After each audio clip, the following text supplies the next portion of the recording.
How's your week been? Oh, it's going. A little tired, but it's going. It's going. It's almost done.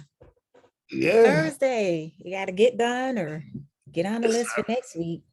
it's our Friday. How's everything going with you?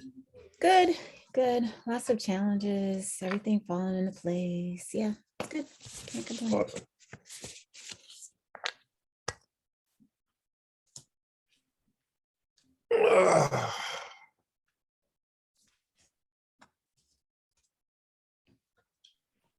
I did put the application in for the underdog dev, so they sent me a link to sign up for a meeting, but Mhm. that won't be until I think June 19th or something. Because the other 19. spaces, all the other spaces to set up for a meeting were already taken. Oh, wow. Yeah, Is that that was for orientation or was that for yeah, project underdog? Oh, wow. for We're that orientation. far out? Goodness. Well, hold on, let me make sure. I don't know. Yeah, I think that's for orientation. Yeah. Okay. It makes sense because we're all it's 100. I'm saying we like I'm one of their guest shepherds. So like you can look for a certain icon and certain of us have agreed like to help people if they have questions in general or whatever. But yeah, I know it's 100% volunteer. So I know that they said it's been like a lot, which is great. That means the word is getting out about it. Hi, Karen, Christy. Are they based out of? I know they do stuff all around, but are they kind of like originally based out of Florida? One person's in Florida and somebody else is in Tennessee, maybe. Oh, Like okay. they're around. Yeah. Hey, Karen, Christy. So do y'all realize that you have made it through 8 weeks already? Yeah, we are a third of the way down. Wow. 16 more to go. See, now take a look back at what you didn't know 8 weeks ago and what you can do now. Yeah. This is when you want time to slow down because you're like, I want to soak everything in. Christy, like, no, I don't think so. Understand. Unmute Are you yourself, talking? Christy.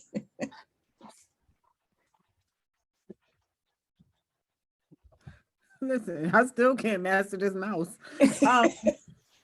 I do want it to slow down. It's going too fast. Like I'm like, whoa. Because I'm like, it's Thursday again, tomorrow's Friday again. Like, wow, it has been flying by. Yeah. I took all the information from the portfolio site and I made my own website. So I do know that I know some things, but I do know, like from yesterday, there's just a lot I just don't know. So It's I'll always going to be like that, though, huh, Karen? No, and just You keep don't think so? practicing.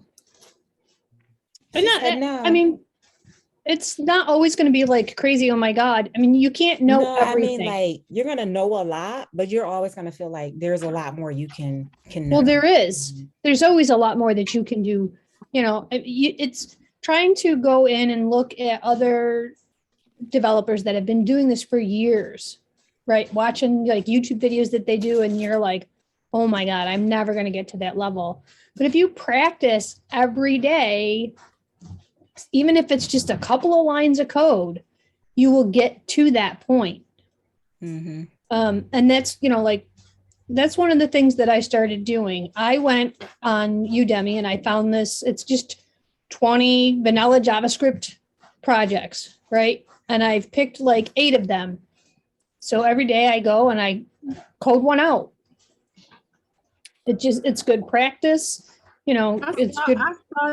I saw that somewhere where where it was like a class, but it had just projects and you could do multiple projects. It was like a group of projects. I saw that somewhere, but just doing my homework in free code camp right now is Yeah, just keep doing it and try and do it every couple of days. Don't wait till the weekend to try and get all of your homework in, because you'll be pulling your hair out, because you'll forget what you learned on Monday and you'll be like, well, I know he went over this, but I don't remember what it was.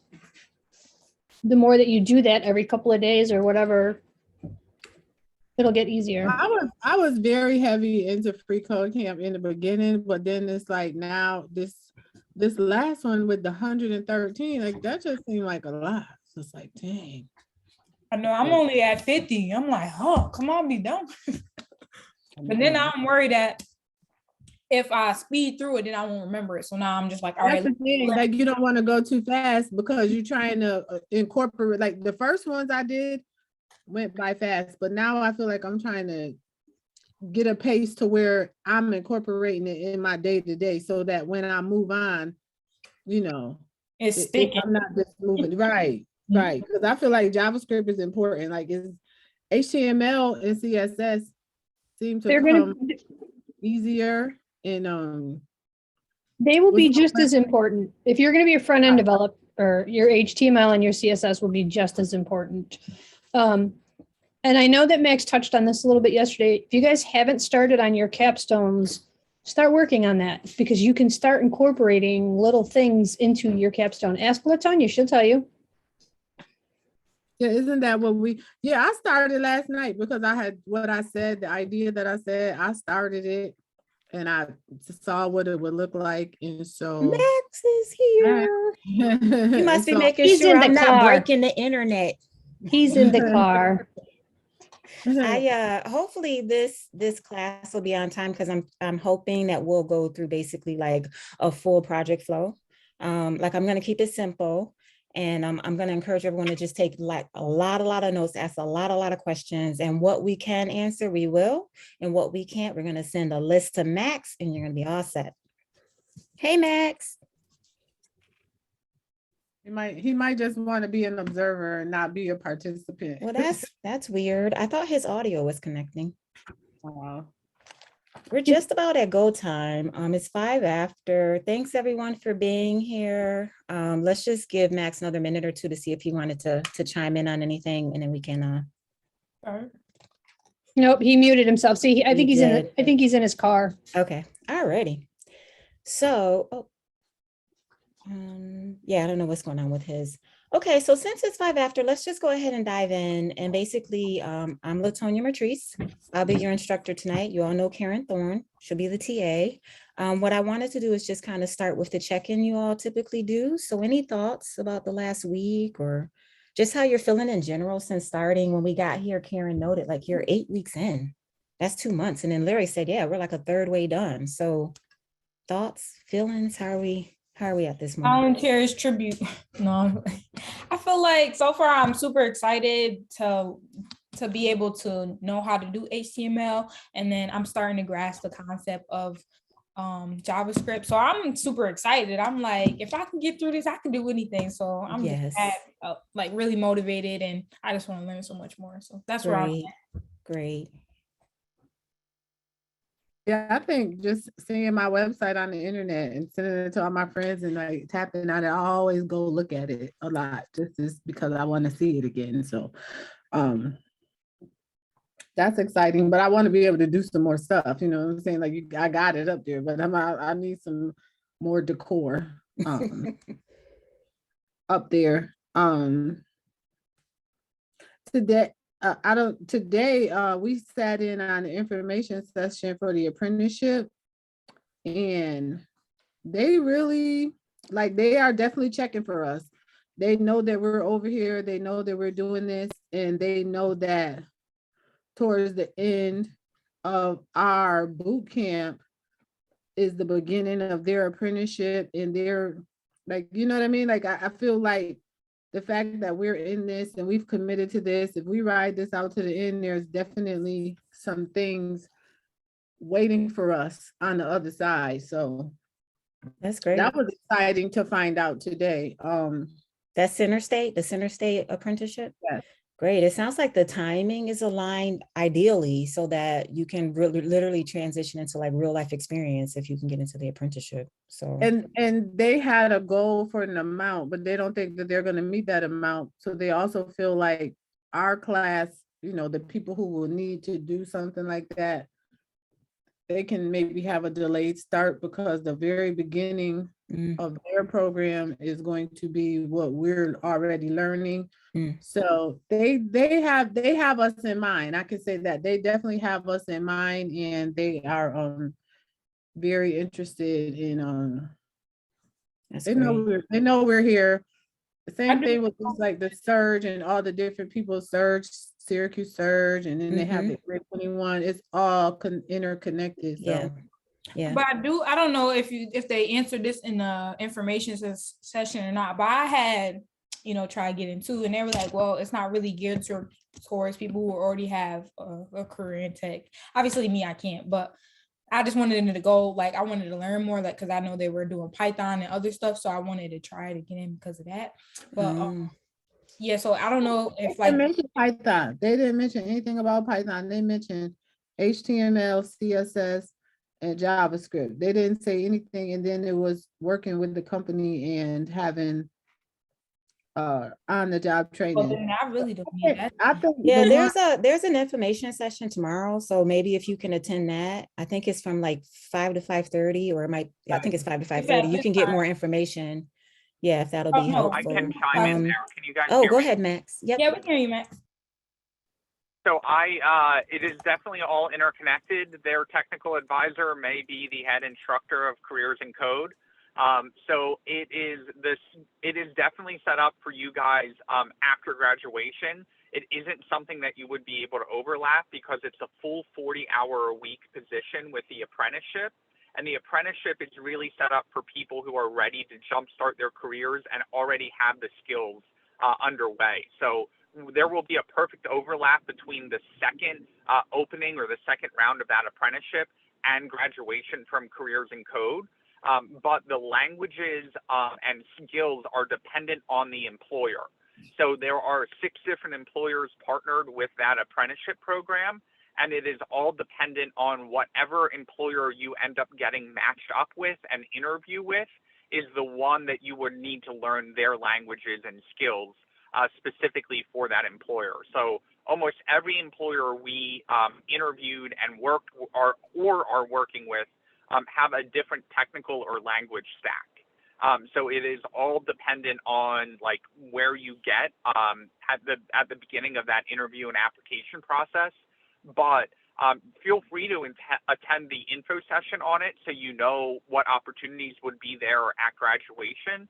But it's not geared towards students who are currently going through careers in code. Okay, that's helpful. Thank you. Thank you, Max. Anyone else want to? Christy, you had another thought? Say that the woman that is in charge, I can't recall how to pronounce her name, but Liza. So she's not feeling well. She has COVID, and so she was saying that the start of the program, it will possibly be delayed, possibly a whole nother month, and then it could even be more of a delay because they're still trying to get more employers on. But it's just something to look forward to for those of us that will be wanting to get more hands-on experience and have that opportunity. Right. So basically, once we finish with careers in code, we be prime candidates for the apprenticeship because we, went through all that already. And they know all about us. She said she heard great things about cohort 3. So shout out to us. Yes. Wonderful. All right. Let's see if anyone else wants to share. Any thoughts? Anyone? Last week, since beginning of the cohort, what you're looking forward to do? No? Did anybody see the post about us, about cohort 3? On LinkedIn? I think I saw a post. I think I saw a post. All of our individual pictures. Yeah. And bio about us, whatever we submitted to Max. Did anybody see that? I did. Yeah, I went to the website. I seen it on LinkedIn. It was just a big picture of Corey. So I was scrolling on LinkedIn. I said, okay, and I clicked on it and it was all of us, but I didn't I didn't know it was on LinkedIn. I saw it somewhere else. Yeah, it's their blog, so they probably posting everywhere. I think I saw it in more than one place. It was really nicely done, I thought. I want to grab Doug because it looked like he was trying to say something. You're muted. We can't hear you. Sorry, I thought if you held down the space bar, it temporarily unmuted. No, I was just commenting that I couldn't believe we're a third through the course already. Yeah, so time is gonna fly by. Somebody's already said that. And I know when I was in the cohort, for our cohort, I was hoping time would slow down. I wanted more time. So just take advantage of what's going on. All right, folks, if there's nobody else, we can jump in. Going. Okay. Let's share some stuff. Have you all had a chance to see the outline that I shared? I'm gonna jump into Slack and share in the channel. I'm hoping to get volunteers as we go along so that we can, what is this, week 8? Week 8, day 4. So that we can have someone sharing their screen. So if you're like super excited to get those hands-on skills, let us know so you can be the person. So hold on one second. And none of this is, I'm going to put in 2 files. One is the outline and the other one is just some links we may use. I don't know how people feel about going and grabbing open source images for some of the stuff we're going to do, but you'll have it just in case. Okay, so that's in there. Let me just share my screen real quick so we can just run through it so you have an idea of where we're going. And then we can get a volunteer and start. Can you see my screen? Should just be like a background oceany type thing. Yep. Okay. Yes. This is the file. I can never keep things simple. I like them to be pretty if at all possible. So it just talks about the fact that we're going to go through some of the basic areas for a project flow. And I think this is good timing because you all will be starting your capstone if you haven't already. And if you have started, you won't be too far in that, it's not useful to you. So we'll go through HTML basics, basically just like the structure. As you can see, because I think you all went through this recently, like we don't see meta in here, right? And we know there's at least 2 or 3 metas that would be in here. So we're just gonna kind of talk about what else would be in here, where does stuff go. We'll have someone drive while we actually set up an HTML doc and just kind of go through that. We'll do something similar with CSS basics. Christy was talking about, knowing more, making stuff pretty. We can just kind of go through some CSS stuff and how we would apply that to our project. We have JavaScript here. I thought it was good to list this because a lot of times when you're a new coder, people will teach you with var. But ideally, when you get out into the world, unless you're working with like legacy code, you'll see let or const more often. So actually, you'll see let more often for the var keyword on that. And then more JavaScript, so we can talk about like just basic stuff. I saw you all were console logging recently, a basic setup for a function. We can go over that.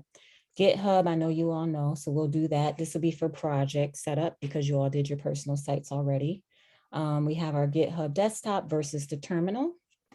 GitHub boards versus Trello. This is for project management and wireframing. All of this stuff is like pretty straightforward. Even the deploy stuff from GitHub and Namecheap, as Nate did really well with outlining that for us. And then anyone who's like interested, we were just talking about the article they put out on you all, and that's something that you all can do if you wanted to start writing for Medium or what have you. So we're going to go through this, and then I just put like an area for notes, additional notes if you wanted to write anything. So I'm going to stop sharing my screen. Any questions at this point? Anything we're worried about at this point before we get started? Nope. Okie-dokies. Any volunteers, HTML? Someone who loves it, someone who wants more practice, someone who's just terrified of it. I volunteer. Okay, can you share your screen? What am I sharing?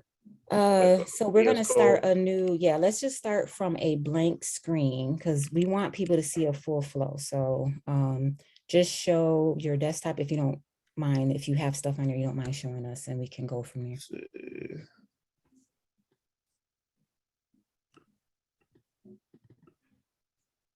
All right.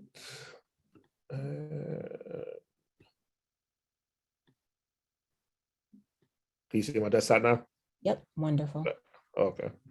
All right. So basically, when we're starting a new HTML doc, we want to be somewhere that we're going to do that. So you all probably know you could do that in the simplest form would be like a text edit doc on your desktop, right? But we have VS Code. So can you navigate us to VS Code, please, Larry?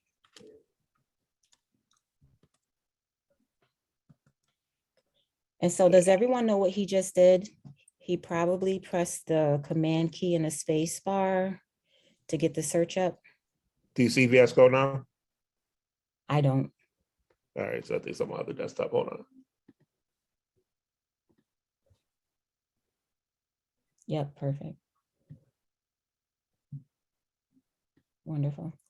Okay, so we can see here, this is the welcome menu for VS Code, and you have a couple options. You can start a new file from here. You can open up something that's already existing. Larry, do you mind us starting fresh? No, I don't. Okay, so why don't we do a, you should be able to do open. And you see how it says new folder? Mhm. So are you, one of the things that's basic to doing your project management stuff is organization, your file structure. What I like to do is just keep everything in my documents folder because it comes with the Mac and it's just easy. I don't have to remember where it is. So Larry, whatever is your structure, just walk us through what your process is. Do you normally save to your desktop and then move it? Or do you like put it somewhere from the beginning? So normally what I'll do is I have a on my desktop, there's a folder, C3 my code. Mm-hmm. I keep everything in there. So what I'll do is go in terminal, navigate to that folder, Mm-hmm.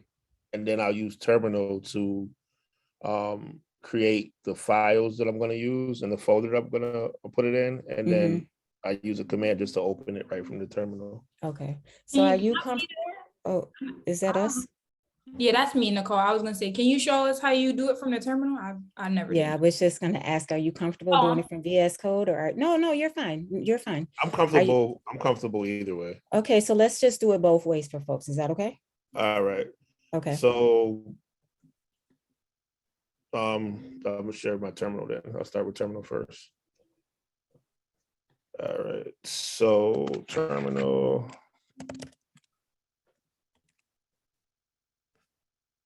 And let's see, CD. So first I'm gonna try to see what directory I'm in.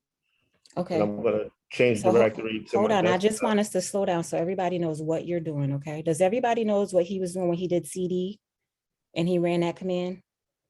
He was jumping back to the top of his, what's the proper word here, Karen? He was basically going to the start of his system.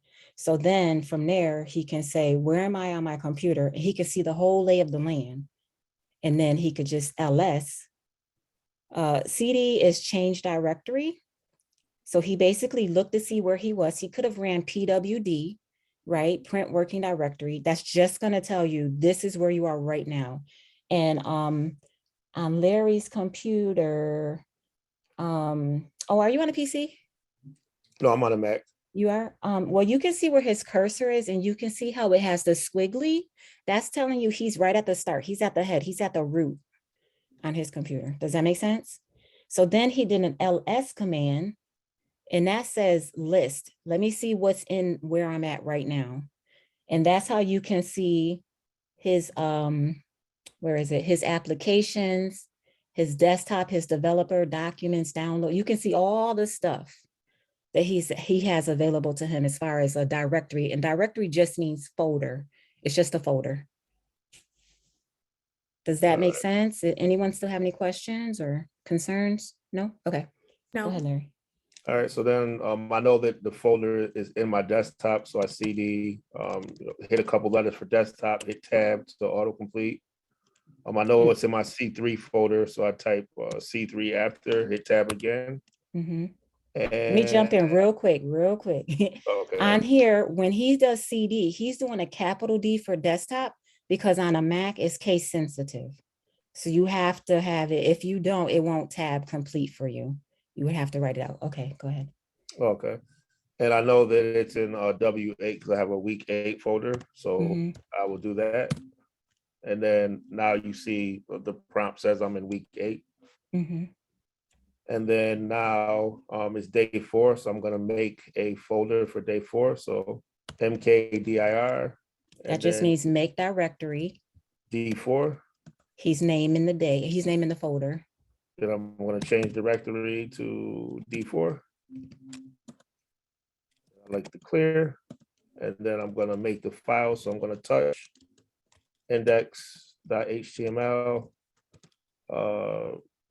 script.js, and then what's style.css, enter.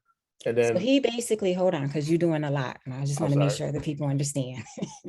So basically what he did was he went layers in to where he wanted to be to store this folder, this directory. Then he said, okay, let me make a bunch of files, right? So he made his 3 staple files.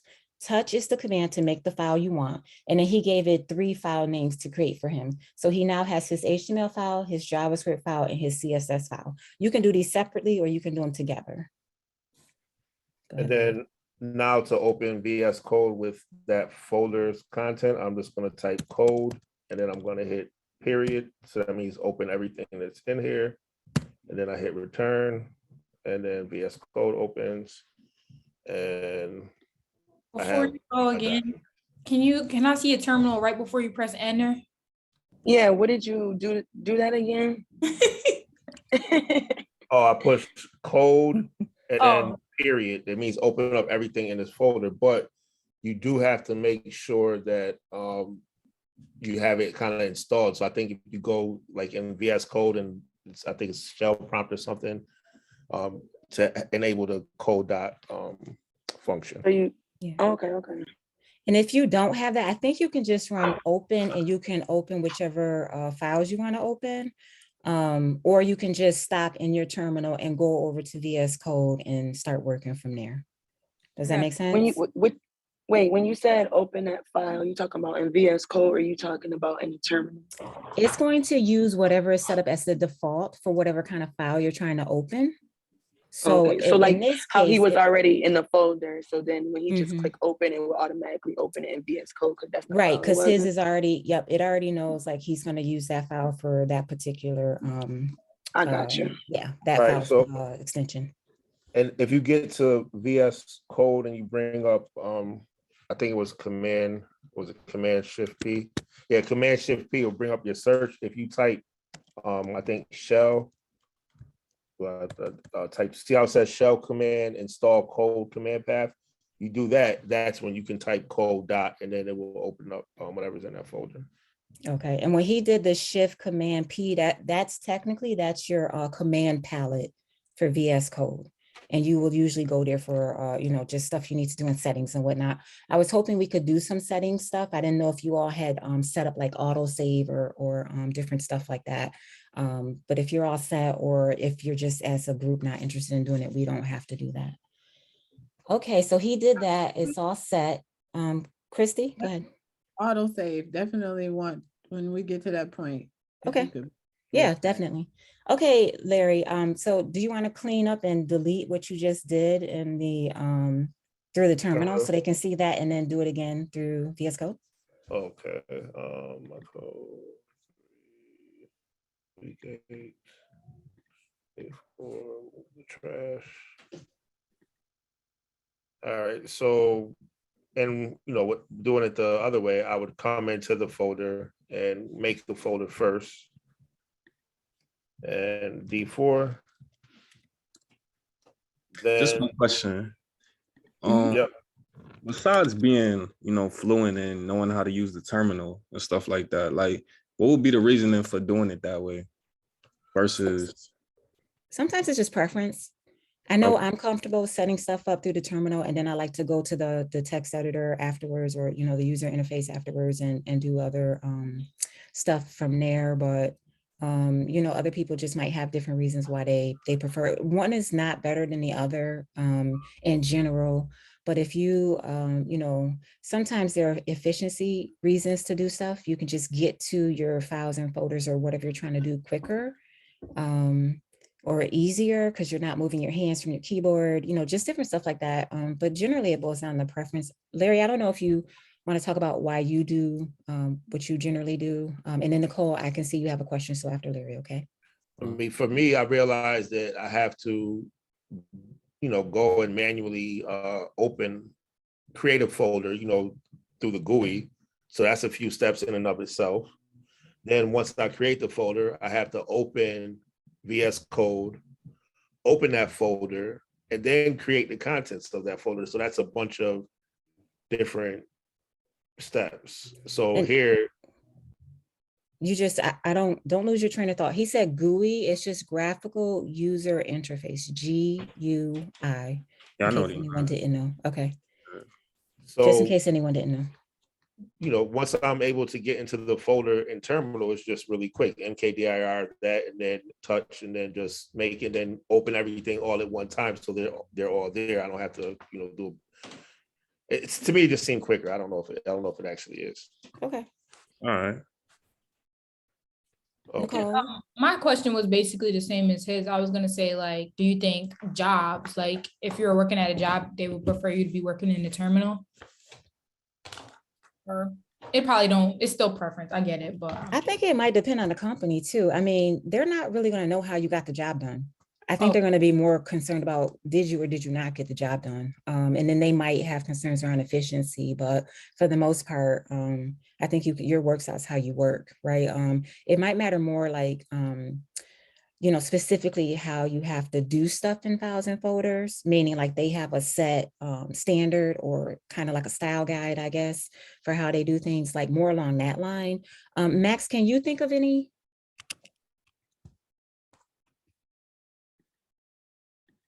Are you talking? We can see you're unmuted, but.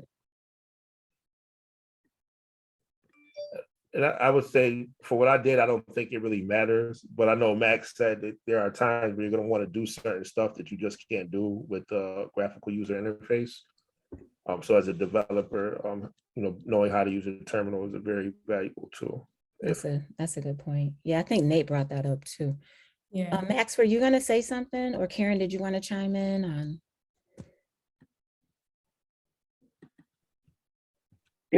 Give Max a second because he's in his vehicle. So if he's in a spot where it might not connect, Yeah. but my guess is probably pretty much what Larry just said. There's going to be a couple of things that you may not be able to do in the, you know, so you do them in the terminal because it makes it easier. But most places of employment probably won't matter which way you get to where you're doing your code, where you keep, you know, as long as it's within, you know, like if they have certain places where they keep their folders, they're just going to want to make sure that you manage it that way. How you get to that, managing it, whether you go through the terminal or whether you go through like VS Code or someplace else, I don't think they're going to matter. Nice. Okay. That's normally true. The other thing about that is the employer normally doesn't care like what text editor you're using. So if you like using VS Code, you can keep using it at the job. The only other thing there is that there are a lot of developer tools like Node that are set up to only run in the terminal. So if you're doing any backend or database work, you're going to have to start using the terminal a lot more. So I would say that if you're not comfortable with the terminal yet, that's not a cause for panic. We're going to start using the terminal more and more in the last third of the program. So just wanted to throw that out there. Nice. Great. Okay, Larry, are Right. we back in the same folder that you created? Not yet. Okay, so Open just it. orient us to where we are and what we're doing, All because you right, have to so add your files, right? I created the folder. Now I'm going to open the folder in VS Code, and then I have to add my files. So now I have to open it, go find the folder again, which I already, you know, had to do to create the folder. So to me, that's a bunch of extra steps. And then week 8, day 4, open. And then now I have to go create the files. What happened? Now, are we in the folder though? Oh, I see it. Yours is Yes, just we are, on the yeah. other side of the screen. Okay. When I first switched it, Latonia, Mhm. I was we were doing the exercise. I'm like, why when I'm hitting something, like nothing's happening. And I'm like, oh, my files are on the other side. Yeah, that's where I keep my terminal now because it's just easier for me. But I was hoping, like, I don't know if you all know shortcuts for opening and closing your sidebar that has your files in it. So I'll show you that too if it's helpful. And then style CSS. Okay, so now I got my 3 files set up. Okay, wonderful. So let's go up to index and it's active. Now, are you all set up to use the shortcut? Yeah, for Okay. Yep. the HTML template. Yep, the bang exclamation mark. Yep. Wonderful. Okay, any questions about how we got here? No. No concerns? Okay. And as you can see here, you see the meta, right? You see the char set. If you're setting up, say if you're, Max help me with this, is you're building a file system and you need to be able to read a data set that's provided to you, that's something you're gonna have to add in manually so it knows how to read that data. You can see here about the compatibility stuff, viewport. This is all kind of standard stuff. Is there anything in here that folks don't know what it does? Like that the title is what's on the tab when you open the browser? HTTP equivalent. What's the one for the IE Edge? What did that one do? Let's look it up. Thought it Copy was that. I thought it was for like the Edge, like the not Chrome, but no. I thought it was to make sure that we are, yeah, it does tell you in here too. But I thought it was to make sure you're running the proper version. Is that right? I don't know. What did it say when you hover? I think. You guys hear me? Yep. Yes. I'm pretty sure it is to say, hey, if you're in an older version of Internet Explorer, try and be as compatible with the latest version of Edge, which is what replaced Internet Explorer. Oh. Internet Explorer has long been a thorn in developers' side, but fortunately, its adoption now is below like 5% globally. So fortunately, we're finally able to be at the point now where we don't really need to worry about Internet Explorer compatibility unless you're working at like a medical center where like doctors don't have access or have to use Internet Explorer. The vast majority of software doesn't support Internet Explorer anymore. Okay. Wonderful. Thank you.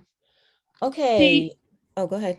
I was going to say, now I have to go back and watch because I was watching videos today from cohort 1 and Jeff said something about that. And he, are you ready for this, Max? He mentioned BlackBerry and they're not even in the game. The device?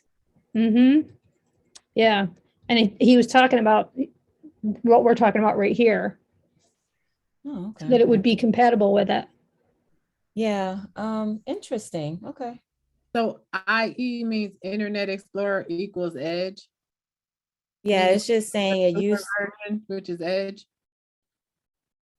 Yeah, that's what Max just explained. Yeah, It's saying that basically telling Internet Explorer, hey, pretend as if the current version of Internet Explorer that you're working with is Edge, so that some of the more experimental features at the time that modern web browsers supported are supported in older versions of Internet Explorer. So it's basically telling Internet Explorer, hey, this is a newer version of the code.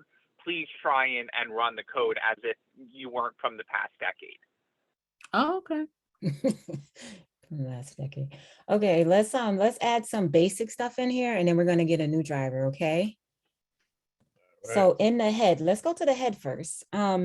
What's one of the files that you added here that would go into the head? I think you only added one that would go to the head actually. The script? No, not the script, the style sheet. The style sheet, yep. Do you know how to add a style sheet? Your link? Yep. Okay. I cheat, I type link and I let the system do it for me. Okay, let's do it the manual way so other folks can. Link, and then the attribute is relative And what was the style sheet? Yep, you always want to tell it it's a style sheet so it knows. Then, I didn't know the cheating way. I'm happy now. Hmm? I didn't know the way to cheat. href, Yeah, I missed that one too. I'm like, style dot css. Yep. Okay, so it knows. Let me go find this file that's over here. Now, Then is everybody all set on the shortcut, the LIN tab? Or does anyone need to see it again? I would like to. Okay, so can All you right, so- delete that? And yeah, Yeah. So without typing any arrows, I just type the word link, see how it pops up. Then I type tab and it gives me everything I need. And then I just have Oh, to yeah. type style sheet, style.css. Right. Yep. and now the one thing about style sheets is you can name them anything as long as your extension is correct. It could be style, it can be styles, it could be, footer styles. Oh, as long as it's .css. Mhm, yep. If I it didn't know was that SAS, part. it would be .scss, but this, you can name anything. Your HTML, your index file, it needs to be named, it needs to be index HTML because that's what the browser's looking for. All Any right, then questions? Oh, go ahead. And then Max, basically just has us put like an H1 and then go to the style sheet and Yep, style that so we know that it's connected. yep. And color red. Save that. Go to my script, console.log. Hello. Oh, I think you're doing a lot here. Like I kind of wanted to slow it down for folks, but Okay. is everybody on task? Everybody keeping up? I mean, you almost have got the same flow. Okay, so go ahead. Oops. Save it. So all I did, I went, I made a H1 header with hello, saved it, went to my style sheet, colored it red, went to my script sheet to cancel out a hello log to make sure everything's connected. It's not going to work for my script sheet because I did not connect the script sheet. So I'm going to go here at the bottom of the body and then script this way. And then was it source? Yeah. As script.js. So now I'm going to go live and hopefully some other screen, but let me pull it over. 1 second. And we got magic. Wonderful. And then, yeah, and check And then the, so how did you get this up? Like what did you do to get your browser to open? I click go live. We Okay. have I think is it live share or live server? Okay. And so there's another way if you can I guess it's like an old way, but you can do the open in Finder and just double click also. Like you can literally just click on your file to open. That's okay, Tiffany. Thank you for letting us know. Hope you feel better. Okay, so on here we have hello for our header. Can you go back over to the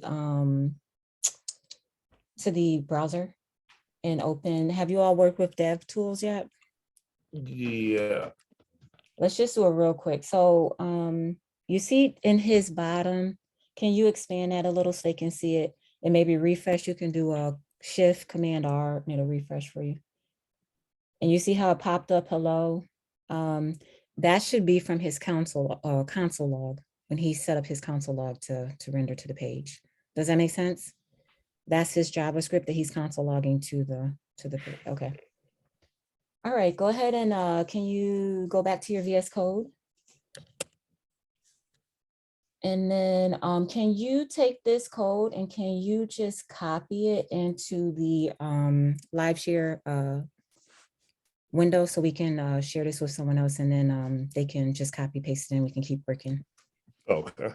Let's see. Slack. Any volunteers for CSS? Okay, Christy.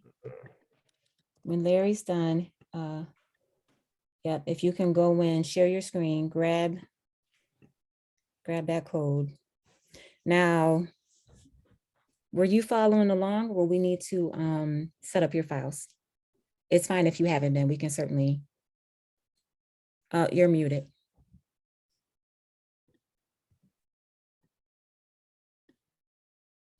I was following along. Okay, Only thing I didn't do was add the color. no, that's fine. That's just to test it. You usually put like either make it really big or, I mean, you don't have to do that, but I was always taught just to either make it big or a funky color so you can see that it's working. Oh yeah, and I didn't add, I'm just adding the style that's part. I didn't add all of that stuff. Okay. No, that's fine. So now this is what I'm gonna Yep. bring this. Yep, and so did you add the stuff to your HTML file that he copied into the Slack channel? This one. Oh yeah, I Oh. I was following along. Oh, nice. Okay. All right. So And let's then- go ahead. Oh, you were saying I was thinking that you're gonna tell me to go get the CSS links. You got We don't need them yet. You set your link up, right? So it's working, or is it not working? Let's see here. Right, this one. It's it needs to be in your head. So can we grab the whole line 9? Okay, and wait a just minute. What needs to be? Say that again. your line 9 in your index file, grab that whole thing. You can do a Command X to cut it out. And then go to the end of your line 7, hit enter, and then Command V to paste it in. Yep.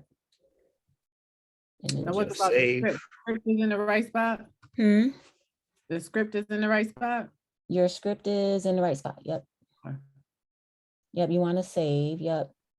Okay, so now that we're here, let's just do a couple shortcut things that might be helpful to you all going forward. So one thing is, can you hit Command B as in boy?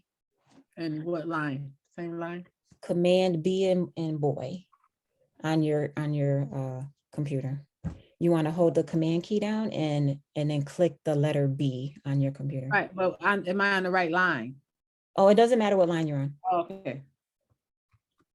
Yep, and you see what happened? Do it again, Command B. Do you see what happened? Oh, yeah. So that's just a way for you to have more real estate quickly if you're working on like a small screen and you need to do that.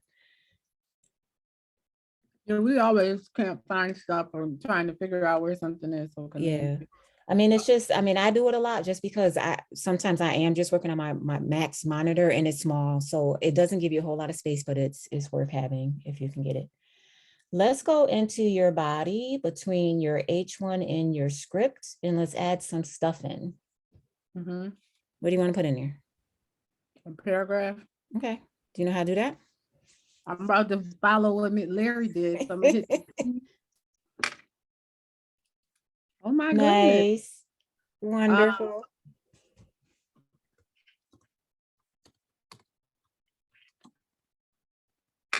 Let's do 2 more paragraphs. Can we do that? Christy, type P times symbol and then 2. Nice. Like this? And you have hit the number 2. Then hit enter or tab, it don't matter. Wonderful. Write that down. Tell me that one. I'm gonna do it again. I'm gonna erase it and do it again. Okay. Replay. Okay, so P times 2. Love it. Okay. Oh my God. Learning new things.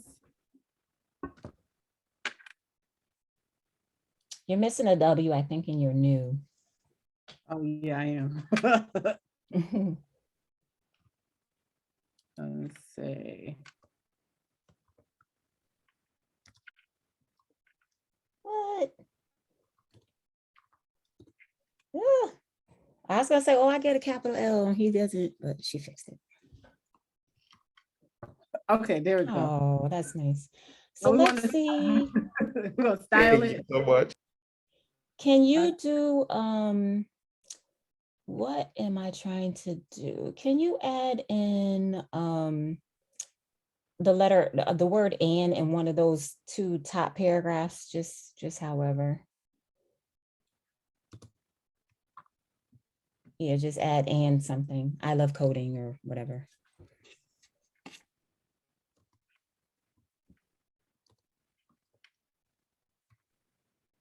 Wonderful. So can you go over to the word "and" select it?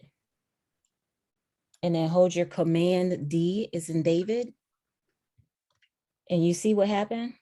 It made them both selected. So now type or so, or just something else. Okay. You see how it changed it? That's another shortcut if you have like a quick set of something you want to do. So that's like a replace. That's like the replace button. Basically, sort of. yeah, instead of you going to the find, hitting select all, replace all, typing it, you literally can just select the one you want and then go down. You have to be careful though, like sometimes you'll be doing that and you'll have one in between them that you don't want selected. So you just have, like when I do it, I always like watch down with it to make sure it's selecting the ones that I want. And you can always just hit Command Z, which you all know, to undo if it selects one you don't. And it should retain all the ones you did up to that point. Does that make sense? Okay. Wonderful. So click away. Until you click away, they'll stay selected. But that's a really handy feature. Like if you had all of these P tags and you're like, oh, you know what, they really should be divs, you could use it for that. You know, you can go ahead. Have her do that again. Zach wants an instant replay. Oh, sure. Oh, I'm sorry. I thought he was saying it was an instant replay. I'm gonna do this. So I'm gonna change this. I'm gonna do Command D. And then I'm gonna make it, oh no, that didn't work. No, it did work. Hit your delete, your backspace to get rid of that S. Oh, I was trying to turn it into a span tag. That's why I said it didn't No, work. that's fine. Just start your, oh, you know why? Because you probably can't do that shortcut with this shortcut. So if you just do your bracket, span, you can put them in there. So tell me that again. Yeah, So that's okay. Just back up. Well, select your P's again. Command D. Now backspace or delete to get rid of that. Open up your bracket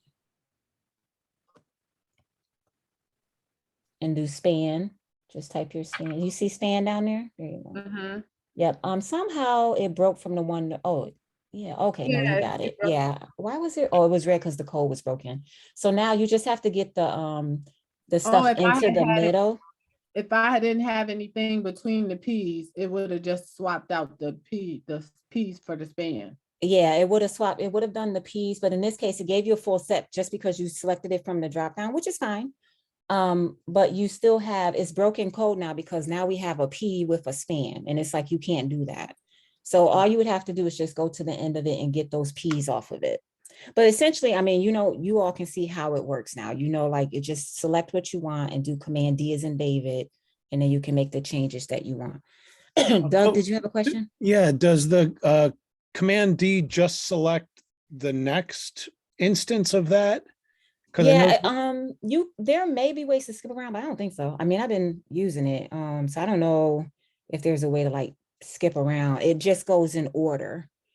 So it doesn't select all the matches, just the next match. Well, it's selecting all the matches you wanted to select. So if you have the word "and" all the way down and you say, I want all of those, you can hit it all the way down. If you have like 1,000 of them, it's more efficient for you just to go to your search, right? Look for what you want, or even do Command F. Command F, let me search in here for what I want. And then you can replace them all at once that way. But this is a quick way when you're in the middle of something to do it that way. Like I use it all the time. If I'm writing functions and stuff, I'm like, oh, wait, fix it, fix the code, fix the tags or whatever. If I have a set of them, I need to change.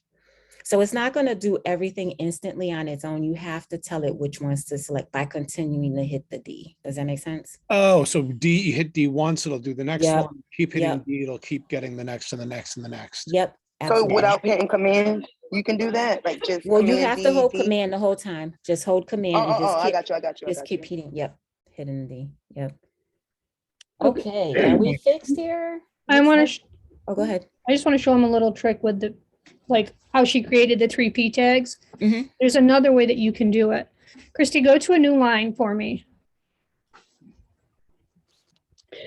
And put in a P tag or an H tag, whatever tag you want.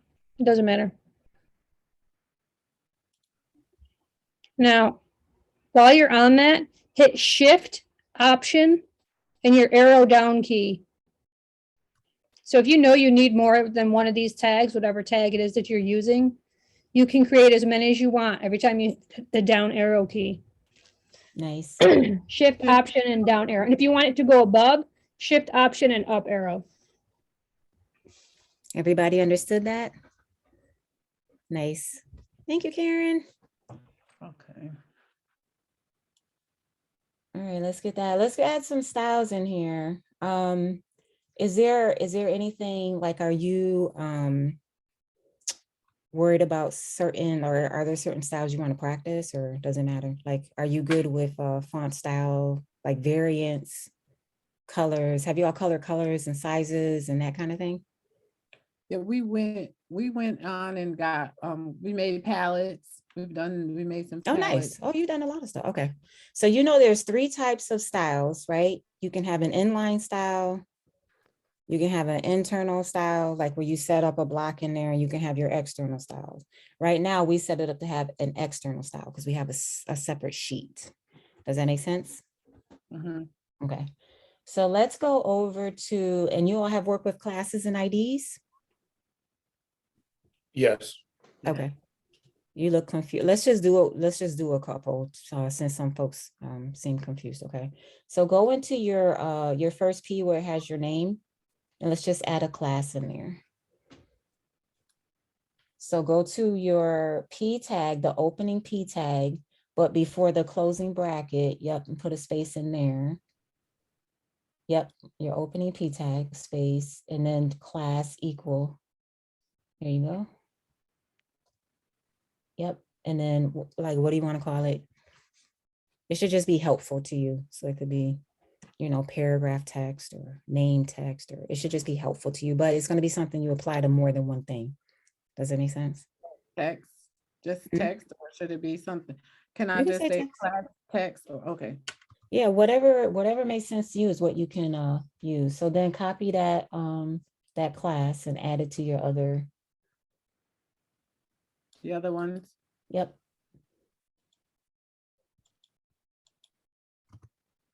I just want to say a word about when you're naming your classes and your IDs. Make them make sense. Obviously, they need to make sense to you, but also for somebody that's reading your Yeah. code. If you go in and you name, same applies with variables. If you name it blue, well, It they're could going to be be like, anything. Yeah. right, that could be anything. So you want it to be, like, so when Descriptive. right, when Max was doing like num columns and num rows, that you're going to have an idea that that's number of columns and number of rows. So just kind of make your variables and when you're naming your classes and your IDs, something that makes sense, not only to you, but to other people that are reading your code. Yeah, I would probably name this like paratext. That's short for paragraph text. I was thinking but about P graph. I was even thinking P, like a P and then graph. yeah, like whatever. Yeah, I mean, you wanted to make sense, like that people can kind of figure it out. But for this, I mean, we can, it should be fine. So now that we have a class, let's go to our style sheet. Oh, go ahead. I was trying to. Nope, you're fine. All right. And we're in JavaScript, so you want to use, when possible, you want to use camel case. Oh, yeah, I actually was going to go over like naming conventions later if we got to it, but camel case is what you want to use. Well, it's right. We're in an HTML file, but still, it's for JavaScript. so you want me to use this one? Yep, that's perfect. Yep.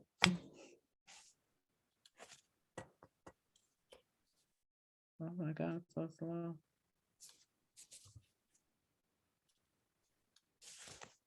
Okay. Mm-hmm. And since you copied that, you're going to need it anyway. So let's go to your style sheet and add it in. Yep. And so it's a class. So what symbol is for the class? Oh, period, Yep. period in front of it. Yep.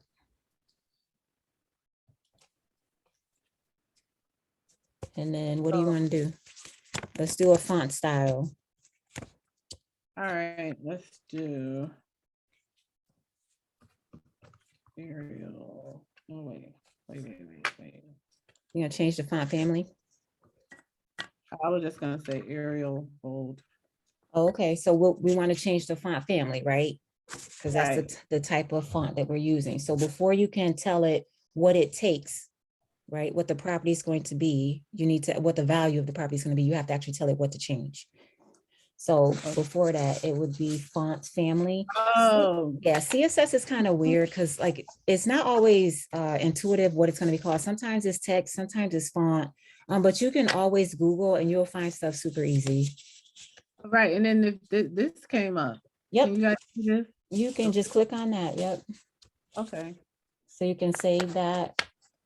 And so if you went and checked your font, do you want to click your go live button, or I don't see.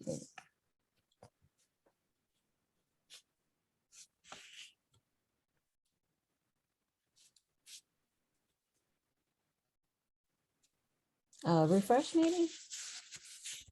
It's so big. Wait, it's so big. We did connect your style sheet though, right? So we'll have to. All right, you guys can't see my We can see your screen, but it doesn't look, oh, you know why? Because excuse me, I'm up here looking for italic, but it's that's what I'm like, it's not working. No, it's good. You did good. So let's go back and let's do an ID. You can leave that up, just pull your other one to the front. Yep.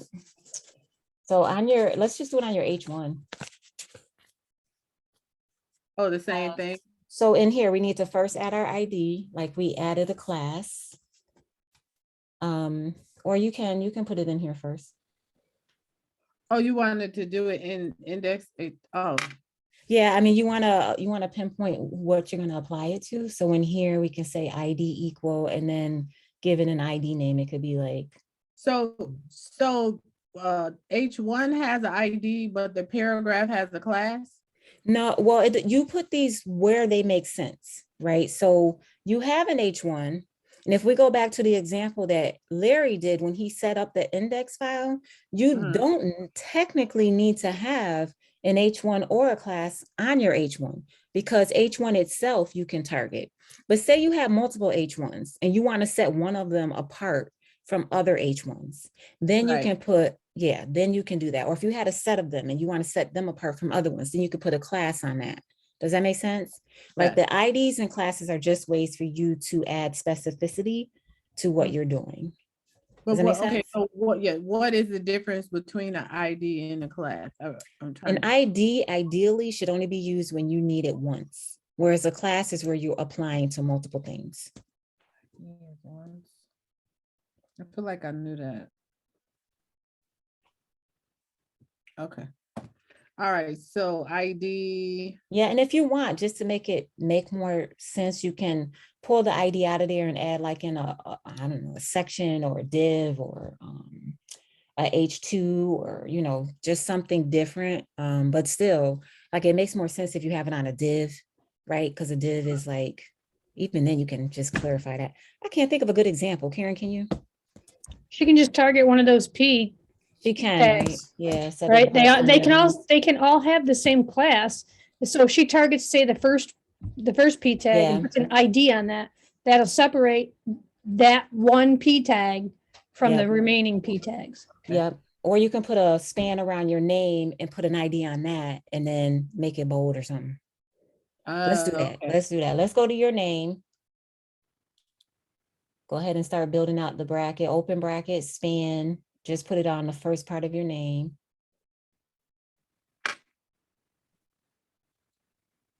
Yep, close that out. Oh, what happened? I think you replaced it. That's okay. Just add your name in there.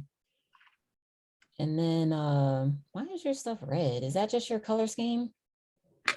Because I have the rainbow thing on here. Oh, okay. So that I don't know what my divs and stuff are supposed to match up. Oh, okay. Every time I see red, it triggers some kind of. Right. That's what I said yesterday. I said the same thing yesterday. Go ahead to you. Yep, right in there. Yep. equals, I know, ID equals, Yep. And then name it. You can say like my first name or just something so you know, and try to use camel case where you start with a lowercase and then well, that works. Go ahead and save. yeah. So then when I go into here, I would go down and say that name. Wait, this is what are we using right now? We're using a class or an ID? Oh, right. So then that would be a pound sign. Yep. And then I can use the same font, right? Yeah, just leave the font. Just do Font is something else that we bold. can notice, like make it bigger. You can do a font size. You can do a font weight and make it bold. You can do a font style and make it italic. Make them match. And then, Make Oh, you your, don't have to do that. It's if you don't change the font, then it's not going to change your font. So you don't have to tell it to keep the same font. Does that make sense? actually, why don't you change it to a different font and then you'll see the difference. Yeah. okay. But she needs to make the IDs match or it's not going to work. Wait, because her cap, yeah, the casing, camel case. Oh, that's right.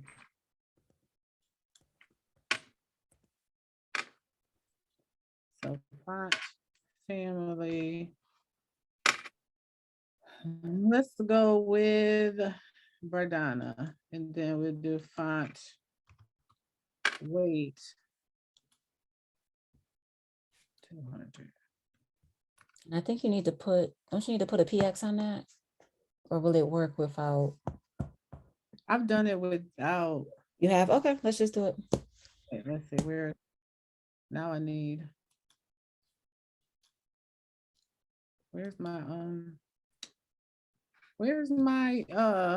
You can right click if you don't know, if you know it's in Chrome, but you don't know where it is, you can right click to see, right click I on think the you actual minif- icon.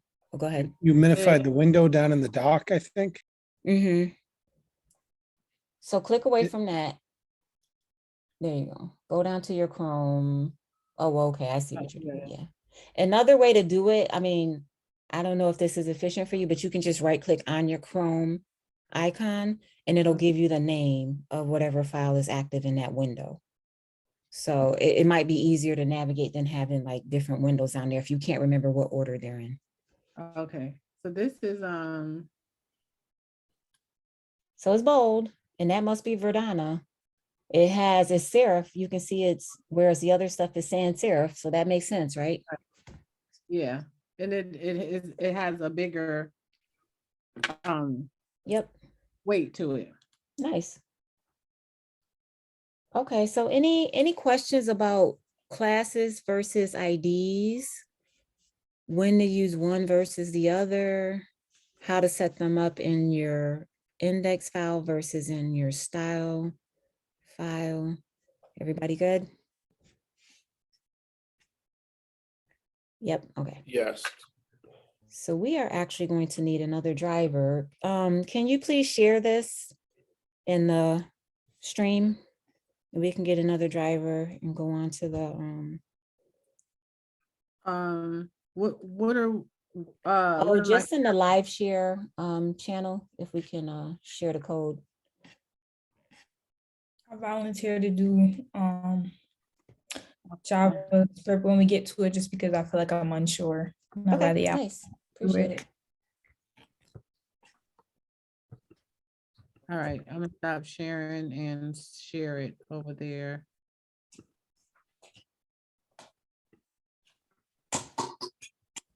So actually, did you all want to set up the auto save and stuff in your VS Code?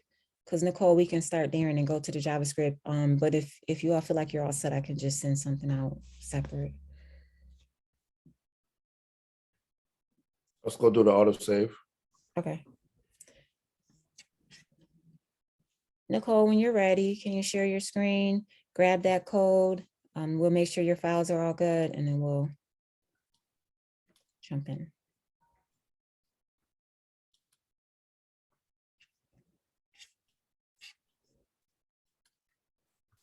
1 second, I was messing with the Oh, no, take trying time. to get monitor up.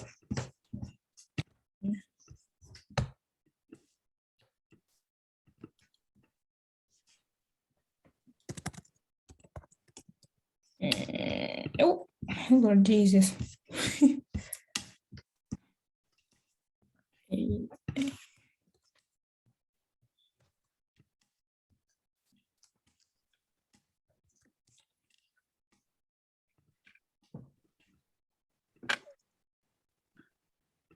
My bad. I should have probably did this first. Oh, you're fine.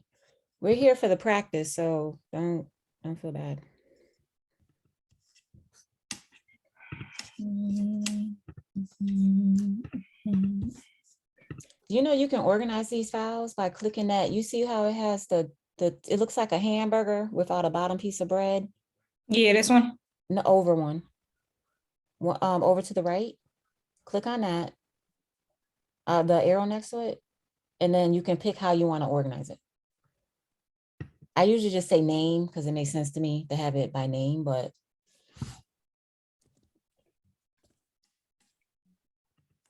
No, I definitely have to go through and organize this a little bit more. I just never get around to it. yeah. I mean, it doesn't matter now, but once you start building projects and stuff, it's gonna help you. I don't know, maybe Kirsty should have continued. No, you're fine. I know it was right here. Make sure your index HTML is lowercase.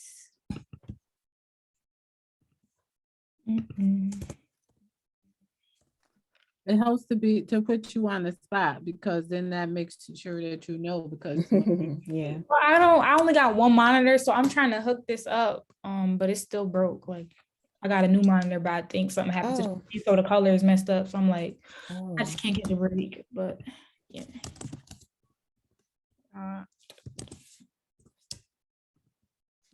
We actually at this point we don't need anything in those other ones. Like we already done the practice on it, so just get your index shut up. Yep.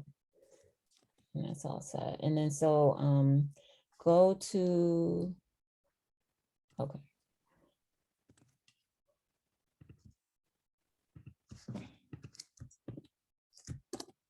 All right, I'm ready. Wonderful. So you want to open your command palette. Do you know how to do that? No, Remember maybe from because I'm not earlier? familiar with the word. Oh, Oh, that's okay. Oh, you know what? It's Larry called it something different. It's your search. But if you go up to code in the top bar, and then yeah, in here, is it settings? Go back to code. You should see settings somewhere. Otherwise, oh, preferences. That's why. This is the preference. Yeah, settings. Yeah, so that's the long way to do it. The short way is, I think it's just Shift Command P, and that's going to open. It's called your command palette. So type in here autosave, and then we should start seeing options. And you see how it's off? Yep, you can pick how you want it. Do you want it when your focus changes, when you leave your window, after there's some sort of delay? Like you pick what you want. Well, I'm not sure what the question is, but I'm gonna just go on focus. Good option. Okay. Yep, and then you're all set. Oh, go ahead. What does on focus change mean? If you just change the focus, like you're working in one area, then you do something different, it'll go someplace else. Like the on window Like if you go from index, go ahead. like if you would go to index to CSS or something like that. I think so. I think it's just literally when you change focus of what you're working on versus the window. It's like I'm working in here, but now I'm going to go over to my browser, so it'll change for the browser. I need to turn that on. Yeah. Do you need us to walk through the step again? No, it's just really simple. Once you get into your settings, you simple. just So what number right here, like the autosave 1000? Those are in milliseconds, right? That's 1 second, right, Karen? It's in milliseconds, and it's just, it says it right there. Controls the delay in milliseconds, and it just means if you had selected after delay, like for this setup, every second is saving your file. So they give you options. Oh, okay. All right. So now that we did that, where are we going next? Okay, so now we can go ahead and close out of your settings file. And there's a way to turn off that welcome window too, if you don't want to see that. We can close the CSS. Max just told me, how do I get this bar at the top? Because it won't let me. Oh, I could touch this one. Wait, what? Are Never you, mind, I is put there a it- bar that we don't see or? It's the Zoom bar, but it's okay. Oh, I moved it already. okay. I think you said it was Command Control H? Command Control What does that Option? do? Control P. T? Didn't P? you say P? We're Control. saying P which- is in Paul. Oh, yeah. I thought it was H as in hide. When you use a Zoom Control H. and that window comes up and it's in the way because you're trying to look at something. Uh-huh. I need to learn that one because what was it again? Command Shift H? Oh, Yeah, so like when someone's talking, it doesn't pop the screen up in front of you. Nice. Okay, that's good to know. okay.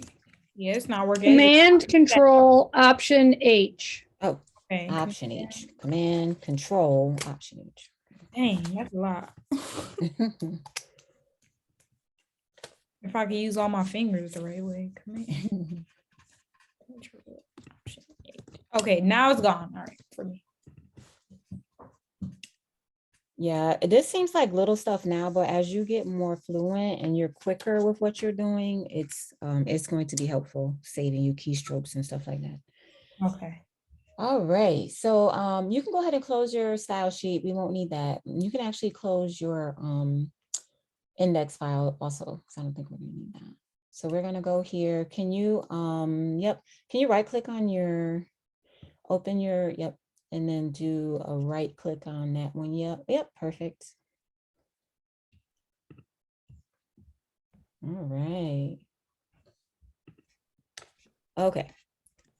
How far along have you all gone as a group in functions? We've used them. Okay. Let's set up well, you all console logged, right? Yeah. Okay, so let's start there. Let's do a console log statement.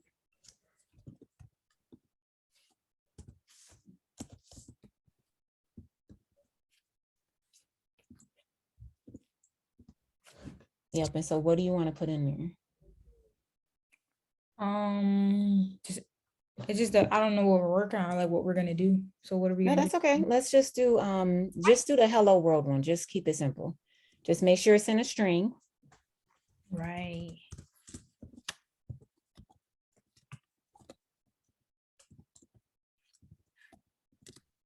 And then let's go ahead and run your script. Do you remember how to do that? No. Are you all using Node? So go to your terminal. Oh, your Oh, terminal's down at the open. bottom. You can see it at the okay. bottom. Yep, you already opened it when you did open integrated terminal. Yep, so click on where this square is indicating start here type of thing. Yep, so now it's active. No space. I know how to wait, so okay. You're doing great. Just type the file name, do SC and forgot- then hit tab because maybe it'll complete it for you. Yep, since that's the only file here that starts with the SC, it's like, oh, it must be this one. And Okay, you yeah, see your 'cause I hello didn't- world? Yes. Awesome. So let's go back up to the top and let's modify our console log statement. Let's just do a basic function. Now, you know JavaScript is for interactivity. So there's like a whole world of stuff that you can do with JavaScript. Hold on, Nicole. Strange? Yes, I just had a quick question because you said she opened up her integrated terminal. She went to the settings to do that. Nope, Or you will I think I go. missed that part. No, you're fine. Or at the bottom. Can you hit Control B, Nicole, and open up your side bar so we can see your files, your file structure? Control B. Oh, that didn't work, but here it is. Oh, just click in your window in your text editor, right where your mouse is. Just click in there. In here, right? In here. Yeah, then hit Control B. Control B. Maybe it's not working for you. Why would it not work? Okay. Control B. Yeah, it's just You're doing B backspace. is in boy, It's right? Command, not Control. Oh. You want Command B, not Oh, Control yeah. B. Was I saying Control? or command? I was, sorry. It's been Yeah. a long week, folks. All right, Command B. Yeah, Command B, Command B. Okay, so that's the shortcut. Okay, so now go back over Okay. to your index or script file and right click. Do the right click on that so she can see it. And Oh, then, okay. I didn't know what was yeah, happening. and then just hover there. Don't actually Oh, I click. got it. I got it. Yeah. All right. So yeah, there's a lot of stuff you can do with JavaScript. It's extremely powerful. We already talked about just the basic structure of a console log statement. So let's actually declare a variable. Let's do a variable and let's say let space, wherever you like, greeting,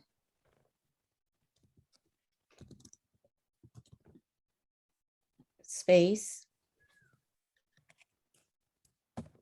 and then equal or assignment, because we're assigning a string. So let's do a set of strings, the quotes, and in there type hello world.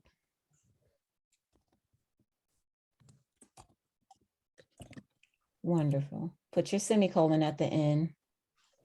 Wonderful. And then when you go to line 1, because now we need our console log after it. Otherwise, whatever we give it is going to be undefined. Does that make sense?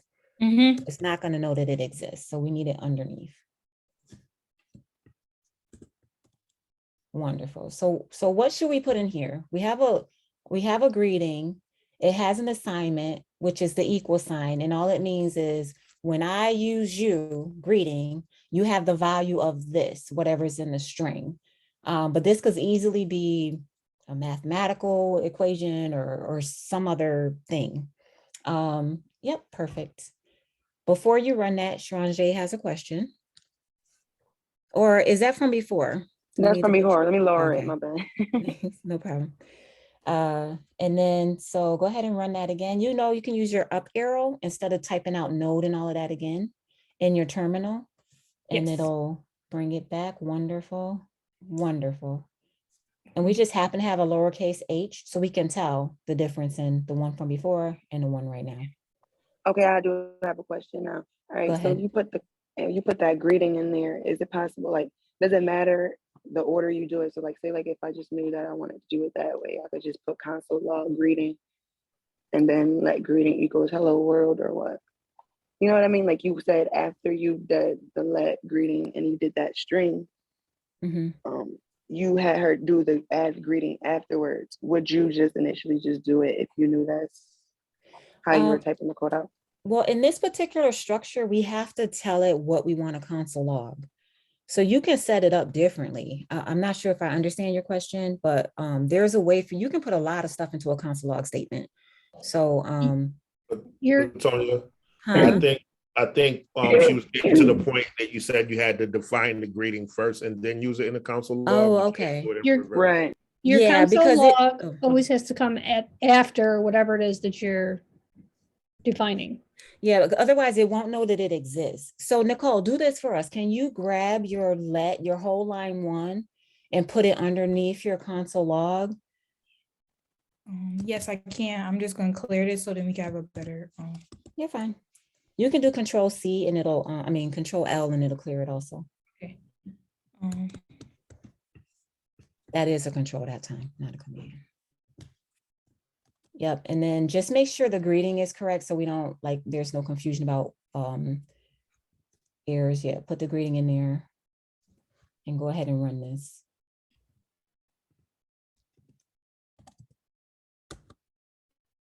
I do that right? Oh, no, I didn't. I don't think I did.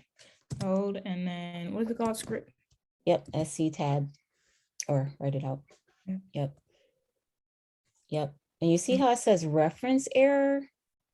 Cannot access it before it's initialized. It's saying, yeah, in this case, I think it knows that there's something up there. It's just saying it wasn't initialized first. And when you assign that value to it, that's how it's initialized. Zach, Gary? Yeah.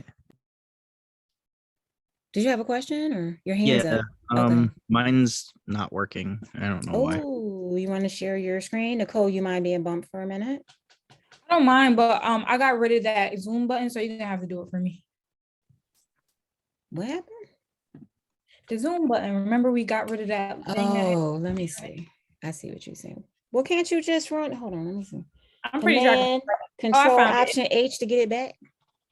No, I pressed escape. It worked. Oh, okay.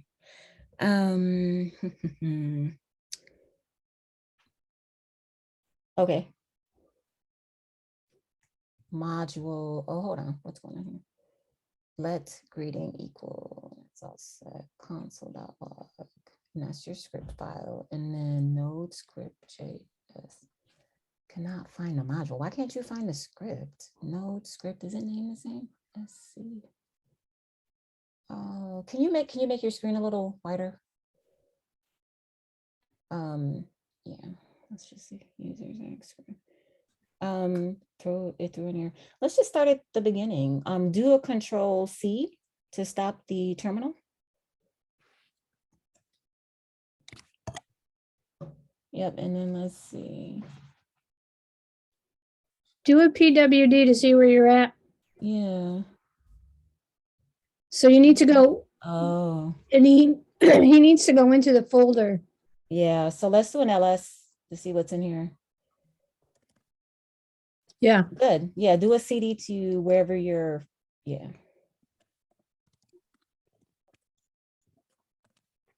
LS so you can see what's in there. Do you see what you need for where the folder is? Yeah.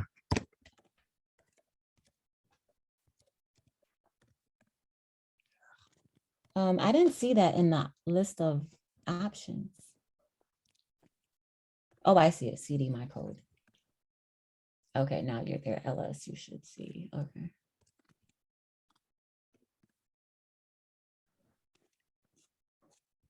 You have to put quotes around it if it has the space. Thank you, Larry, because I was thoroughly confused. I was You're like, I don't know welcome. what I'm looking at. LS, so you can see what's in there. You should want to CD into your day 4 at that point. Yeah. I like the LS because I don't like just moving around blindly. I like to make sure I'm going where I need to go and doing what I need to. Boom. Cool. You see it? Yeah. Thank you. Yeah. Thank you, Karen. Thank you, Larry. Okay. We're gonna actually take a break in 5 minutes. So do you all want to go for another 5 minutes and then come back and resume afterwards, or do you want to take the break now and come back at 7:20? Show of hands.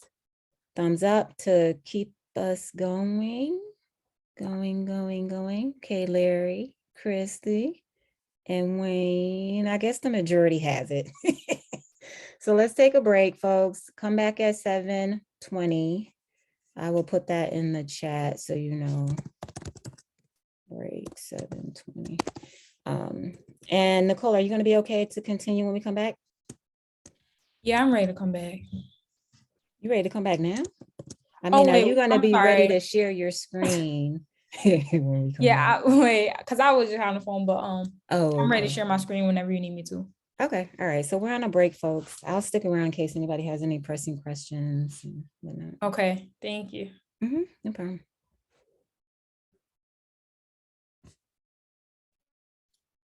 This is nice to just be able to see things like at a slow pace.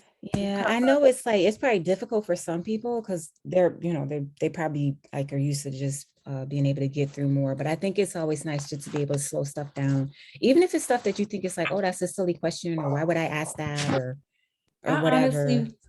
I honestly been waiting for this, like, because I feel like I understand when Max is explaining JavaScript, but for me to actually do it and like see that I'm missing mistakes, like, yeah, I'm following behind him and I see that he has a semicolon there, but like you said, like it's a string, so it has to have those semicolons. Like, Yeah, it feels good to. That's why I was like, let me do it because I know I need. Oh yeah, no problem. I mean, I'm a huge fan of that. And I used to, one thing I would always ask when we had in our court, when we had like a flow we were going through, when we were done, I'd be like, like, okay, now could you just go through the steps again? Like literally step by step instead of all of our questions like being in the middle. That way we have a full flow, right? And when we revisit that video, I can be like, oh yeah, I can just go to 742 in the timeline and I can get the full Right. thing instead of bouncing around. But I'm glad 'Cause I it's don't- helpful for somebody.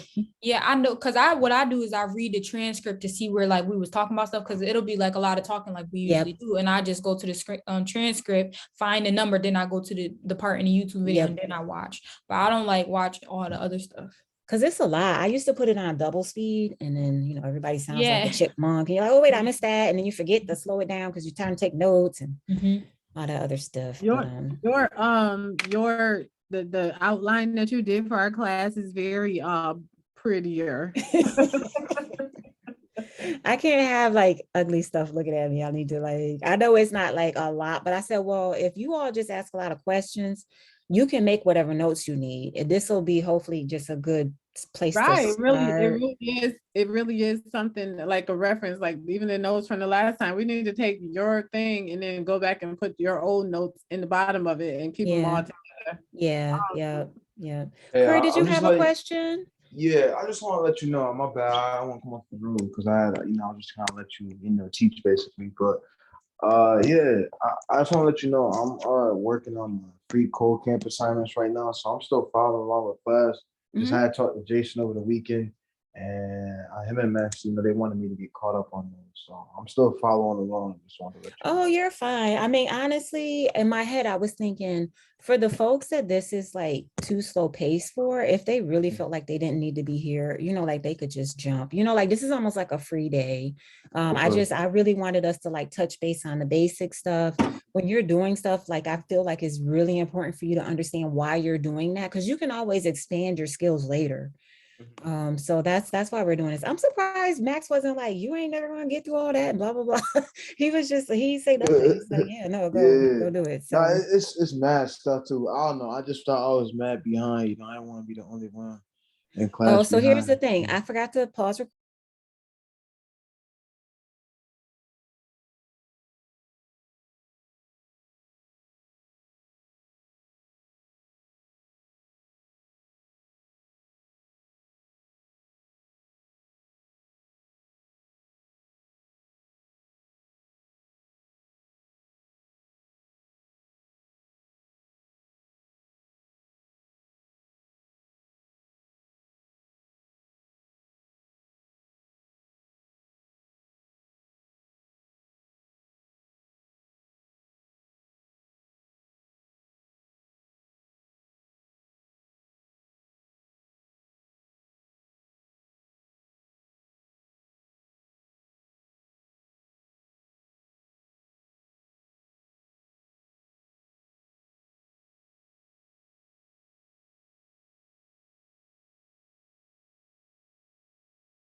Okay.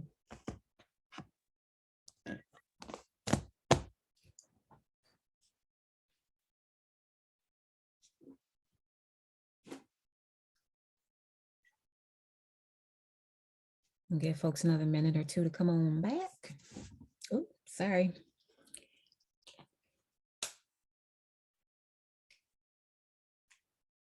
Actually, let me turn off my camera real quick.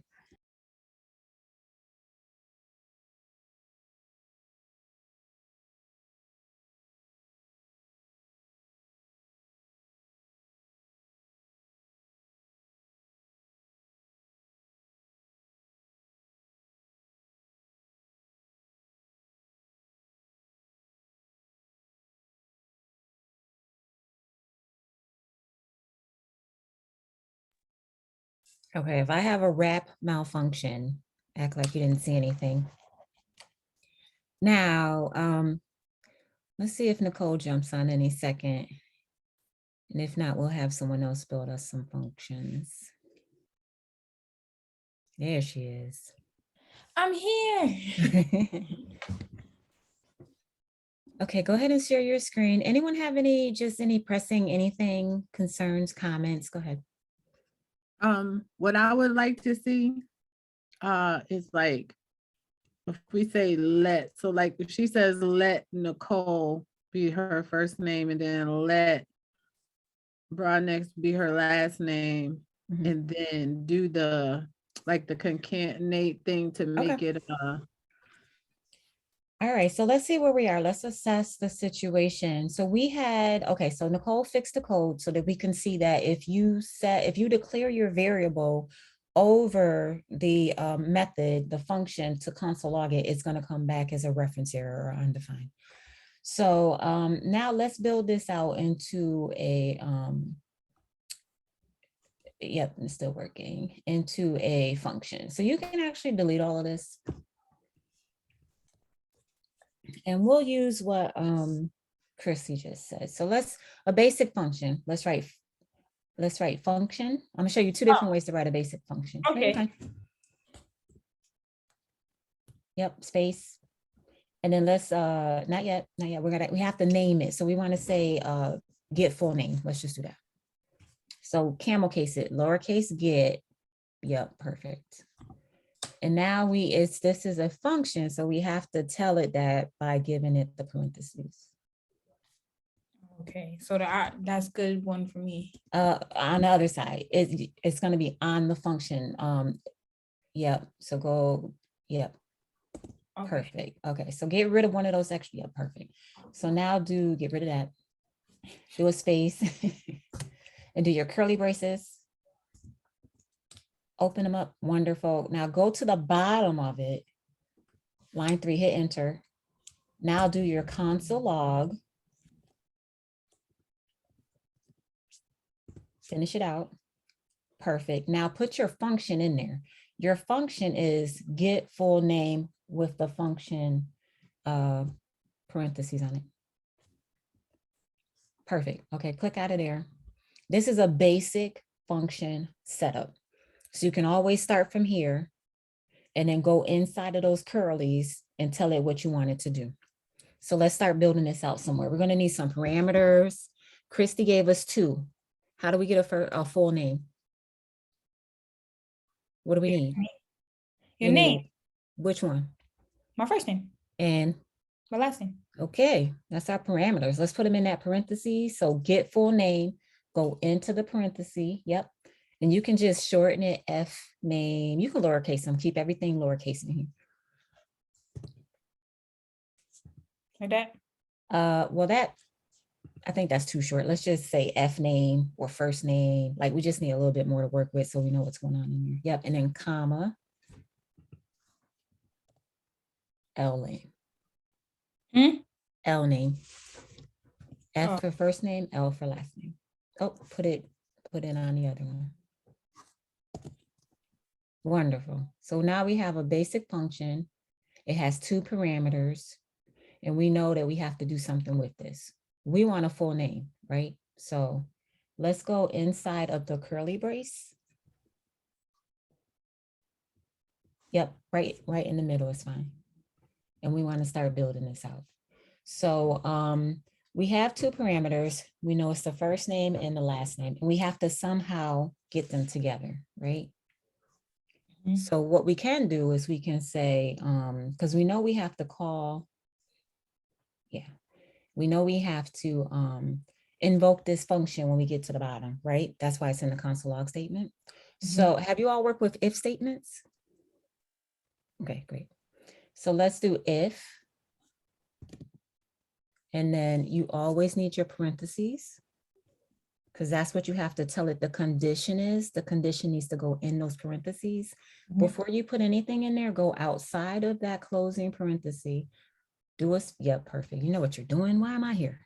No, I just remember what it is. But it's good to hear like you saying that if needs that and Yep. So let's go in here and let's say inside of the if statement, we want to tell it what the conditions. Okay. So in here we can say go in your parentheses. This is like I don't know if this is like a harder way to do it, but we can just say if F name and like comma, space. Actually, I think we have to do them separately. So do if, no, leave that there and then do a space and do the bang, do the exclamation mark. Yep, and then equal equal. So that means if it's not undefined, right? Then put in not undefined. So do a space and do undefined, right? Undefined. Yep, you see it's right there. So this is basically going to check, do we have a first name? No, yeah, F name, right? Or Yeah, no? we do. We do. Oh. I mean, we're not passing one yet. We have our parameters up top and we'll have our arguments at the bottom, but still we're just saying, check to see if we actually have a first name. Okay. Okay. So now let's do a space. Inside the curly, I mean, inside the Mhm. bracket. Yep. And do the same thing for the last name. We just want to check to see if they both have some kind of value to them.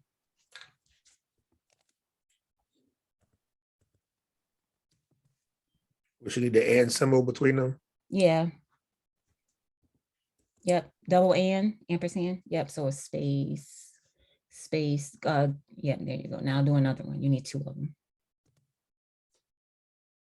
You need two and signs. Yeah, this is the logical and is what it's called. And it just means use this as an operator in here. I want to make sure both conditions are true. That's all it's saying. Okay. So let's see, do we have everything? So let's do a return statement.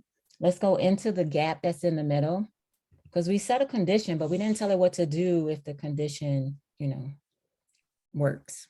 So did you go to the top curly brace?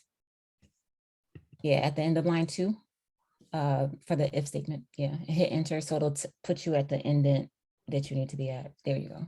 So now we can just do a return statement. Just say return and then do a space.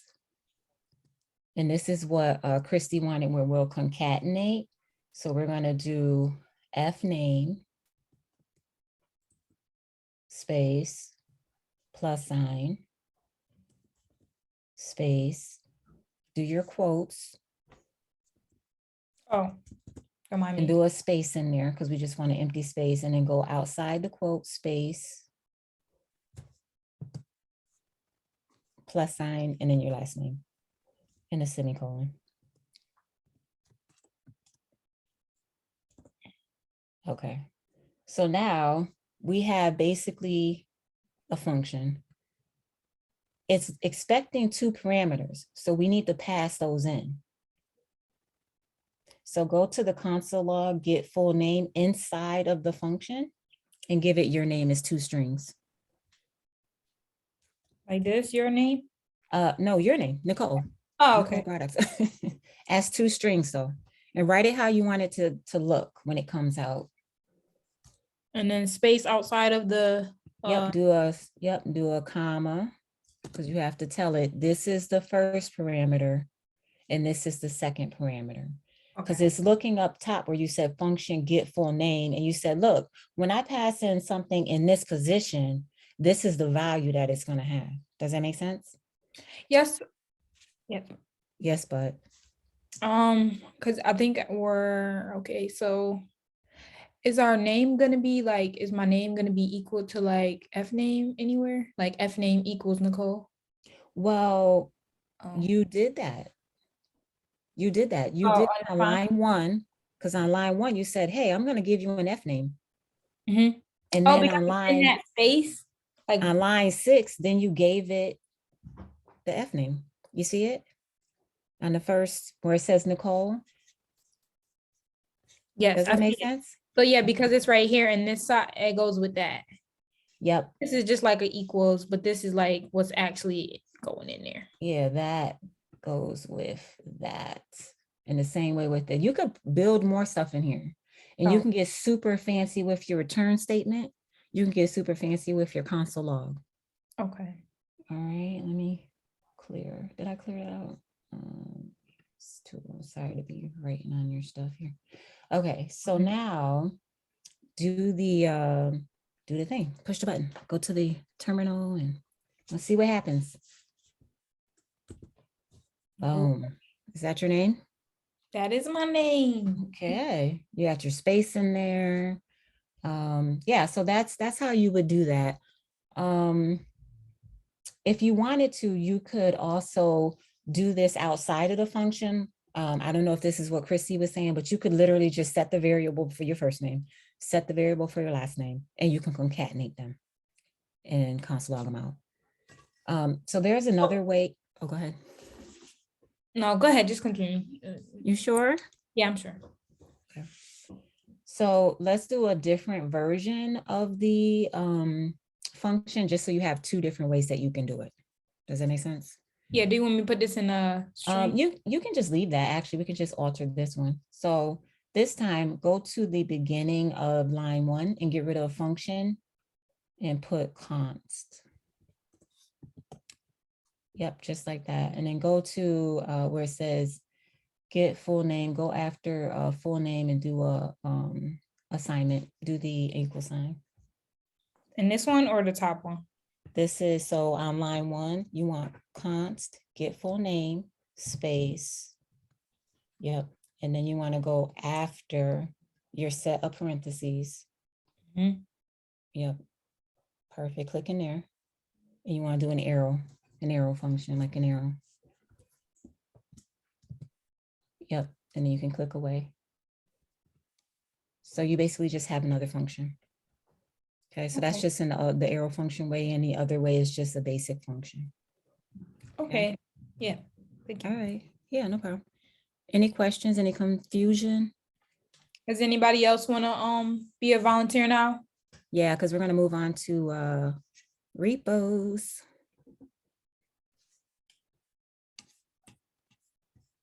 If nobody volunteered, I don't mind staying. And if you volunteered earlier and want to do it again, that's fine. Doug, you're in? Yeah, I'll do it. Nice, thank you. When you're ready, you can share your screen.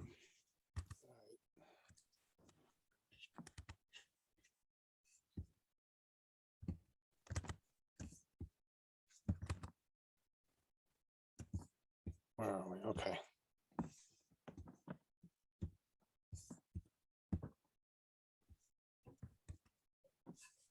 Nice. Did you do that? Oh yeah, that's the That's crazy.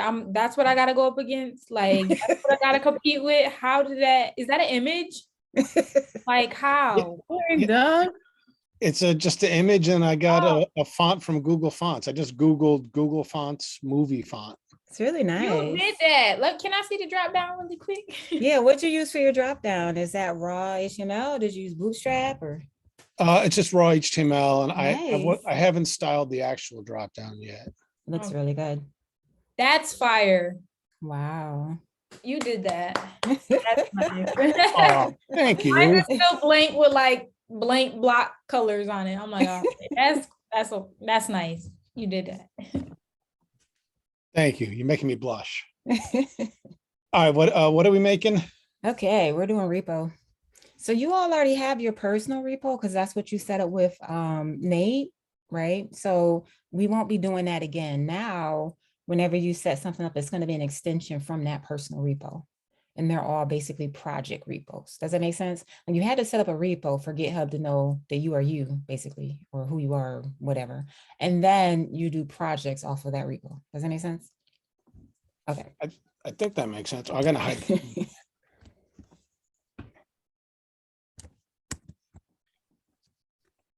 Sorry, give me a second. I gotta go in. Take your time. You're fine. Command Control Option H. That's it. Okay. Oh, the Zoom thing.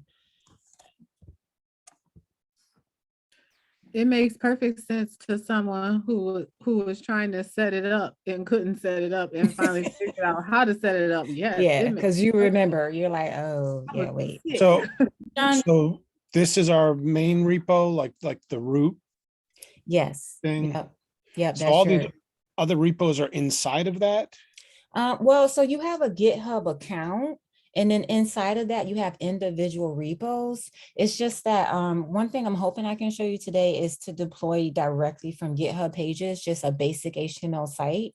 And you'll see that it'll go from Doug MR GitHub IO and then / to whatever that repo is. Does that make sense?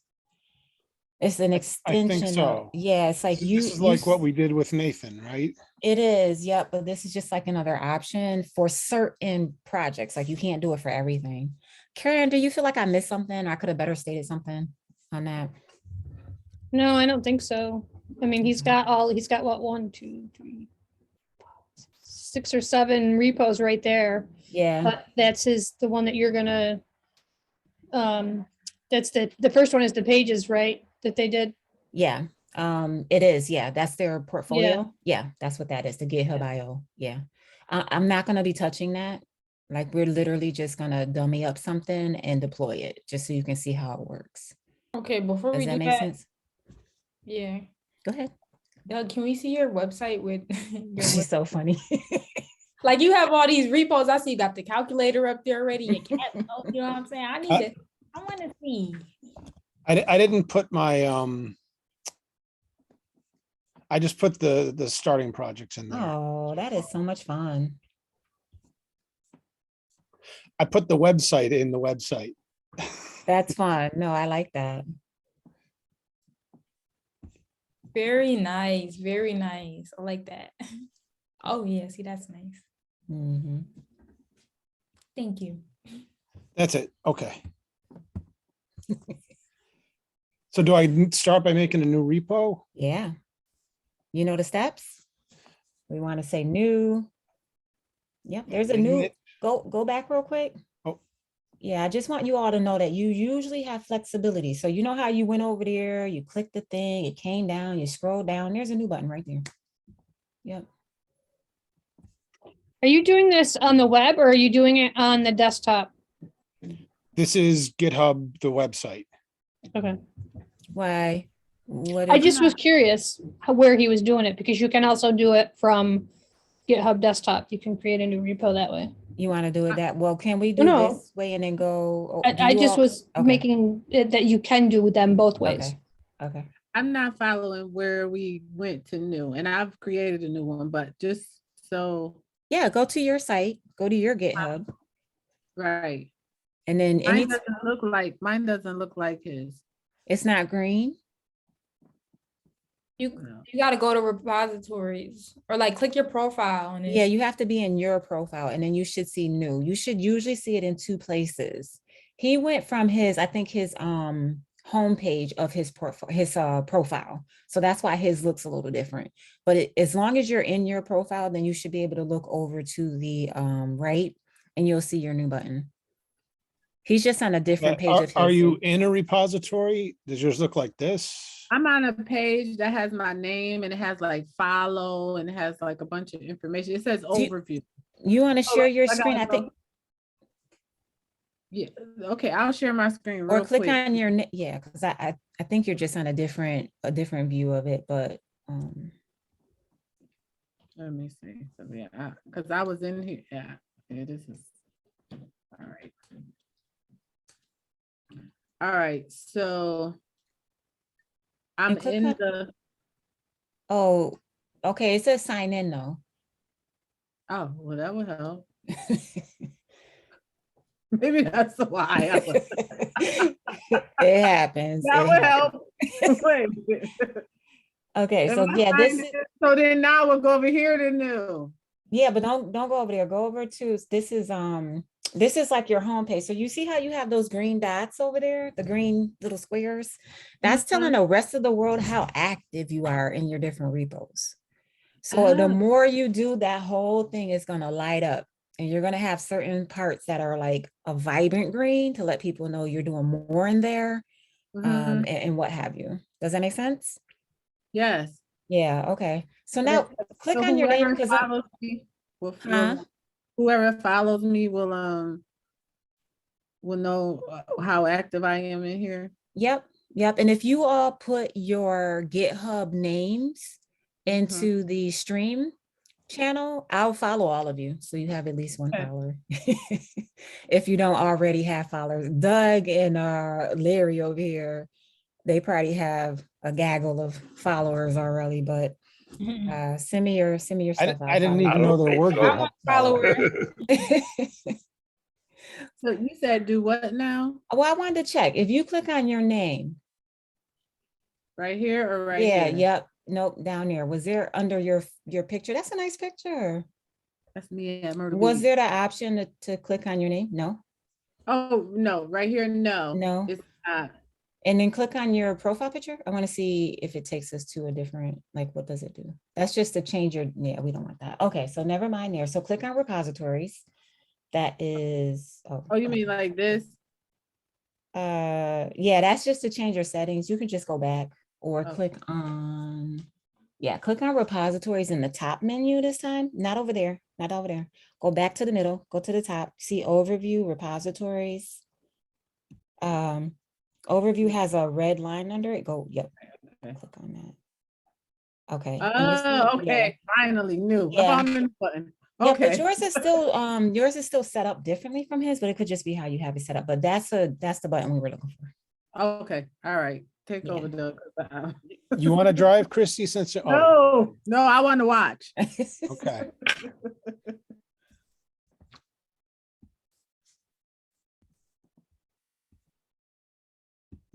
All right, now how do I get back there? Oh, repository. Mhm. Oh no, yours is on the other side too. I don't know why I was envisioning it on the left side, but yeah, just click that new button. And then let's just dummy something up that you can delete later.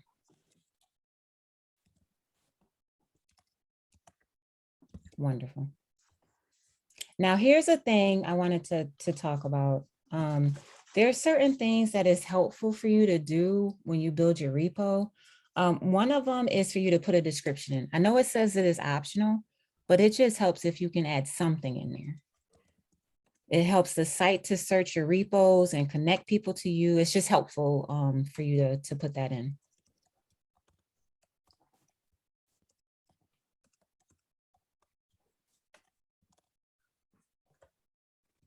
Yep. Perfect. We can leave that. Don't check anything else down there. You can check README or you cannot check README.